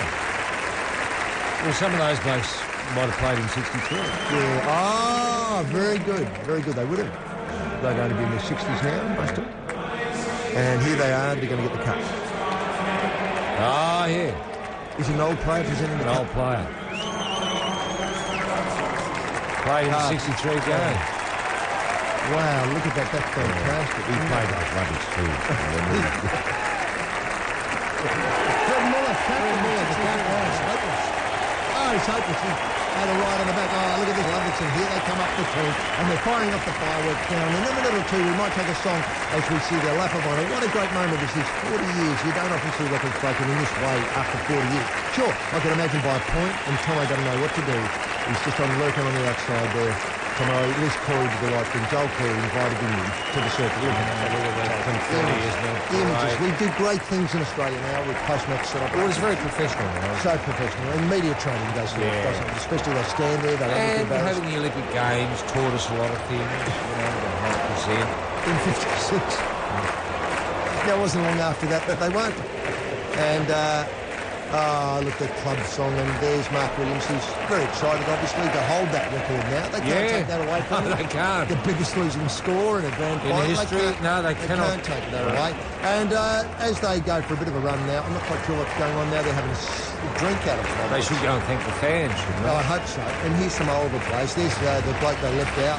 Yeah, he's taking the glasses off. Yeah, he's taking the glasses off. He looks as though... But, he's the future of the club, and if he's, if he plays for long enough, the next time they win it in 44 years' time, he might be part of it. Oh, Billy, I'm still waiting to be persuaded, buddy. And look, everything winding down here at the MCG. It's been a great day. A record has been set for a losing score here, and you can't take that away from Mark Williams and Port Power. Let's take another tune or two and wrap up from the MCG as we see the happy team from Geelong and Billy on screen now, remembering what it was like to lose and win at the same time. Yes, and welcome back as the dying moments of the embers of the Boot Part 1 are now glowing here at the MCG. And Roy's just pointed out that the Port Power first quarter was their most successful, where they kicked 2-2. In the second quarter, they kicked 1-1. In the third quarter, they kicked 1-1. And in the fourth quarter, they kicked 1-3. A very forgettable day for the Port Power Football Club, the Port Adelaide Football Club. Roy... What a great day. It's always a great sport. It's always great to be in Melbourne this time of year. For the week, you know. It's a great week, isn't it? It's a great... The golf day was great. That, that corporate dinner on Tuesday night where we got the Brownlow medalist along. Yeah. It was just fantastic. You meet up with old mates and everyone and see this time of year. It's just a tremendous thing to do. But we've got to draw a line through that and move on. Not good for football, is it? No. You don't want to see a match blow out by a record margin. And I've got to say, when I came here today to the MCG... Well, we didn't expect it. I didn't expect it, no. Nobody expected it. No. We expected an arm wrestle. An arm wrestle, that's right. A clash of styles. Yeah. Somebody kicked the ball long to position. We thought it'd go down to the wire. Did you? The wire. Down to the wire. But sadly, the wire was only there briefly when Scotty McLaren bounced the ball for the first time. That was it. That's when the wire ended. Yeah. But a great day, and another great day coming up tomorrow. I know, the Boot Part 2, the rugby league between the Melbourne Storm and the Manly Sea Eagles. Yeah, and they'll have watched, both teams will watch this today. Yeah. And taking something from it. Well, I'll be thinking, which of us is going to be the power? So there is, footy lovers, the Festival of the Boot Part 1, the 2007 AFL Grand Final, cracked, boxed and buried. The AFL now begins its 150th year, and the winners of the 2007 flag are the happy team from Geelong. Get down to Geelong tonight. Billy Brownless has assured us, fear a note that he's just dropped off, that it's going to be from the Gold Rush. I can't remember the last Geelong Gold Rush, but it's going to be bigger than that. As dust falls here at the MCG, the tune today 119 points. The final scores 24-19 to the Cattery, to the Power 6-8. A winning margin, as mentioned, of 119 points. Congratulations, Captain Tom Harley. Congratulations, Super Coach Mark Tomo Thompson. Could have turned out any other way. As we sign off from the MCG, can I thank on behalf of a grateful nation, Scotty Dooley on the buttons and the boards, King Wally Otto in the soundproof booth, David Moore for the red hot scoreboard action, Nina Agzarian for the devil in the detail and the sound and the production art, and finally my colleague in lead this afternoon, the Triple J's Turkish connection. Thanks very much for camping behind the card table for 21 years on the trot, rampaging Roy Slaven. Pleasure, HG, pleasure. We take this opportunity to remind footy freaks that the Boot Part 2, the Rugby League Grand Final blast onto the airwaves tomorrow night at 6:30 p.m. Triple J's coverage of the Melbourne Storm and the Manly Sea Eagles begins at 6:30 Eastern. Check local guys. And why not put a beer on the ice right now and plan to join your Boot Network Triple J as we blot reality for another couple of hours tomorrow. We leave you today from the MCG, this afternoon, should I say.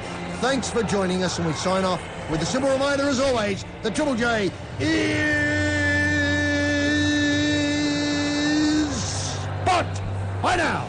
So there it is, football lovers. Another grand final and a festival of the boot prong put down forever in the history book of this great game. While you enjoy your mad Sunday, pause, consider the great sponsors that made this year's boot possible. Our 2007 gold sponsors are Frosty LaHood Motors, Lakemba, Unisec, Fuzzy Fruits for Kids, and Herman's Hermits. Our silver sponsors, Babcock & Brown, Gumleaf Technologies, and Frosty LaHood Motors, Lakemba. Our bronze sponsors, BHP Billiton, the Family First Party of Australia, the Rugby League Party of Australia, the Alan Jones Scouts for God Daycare Centres, bless you Alan, the A-League, the Hot Rod Hotline, and Frosty LaHood Motors Lakemba. Thank you, sponsors. Thank you, Australians. God bless. Godspeed. Until next year, Mrs. Brown, you've got a lovely daughter. Bye now.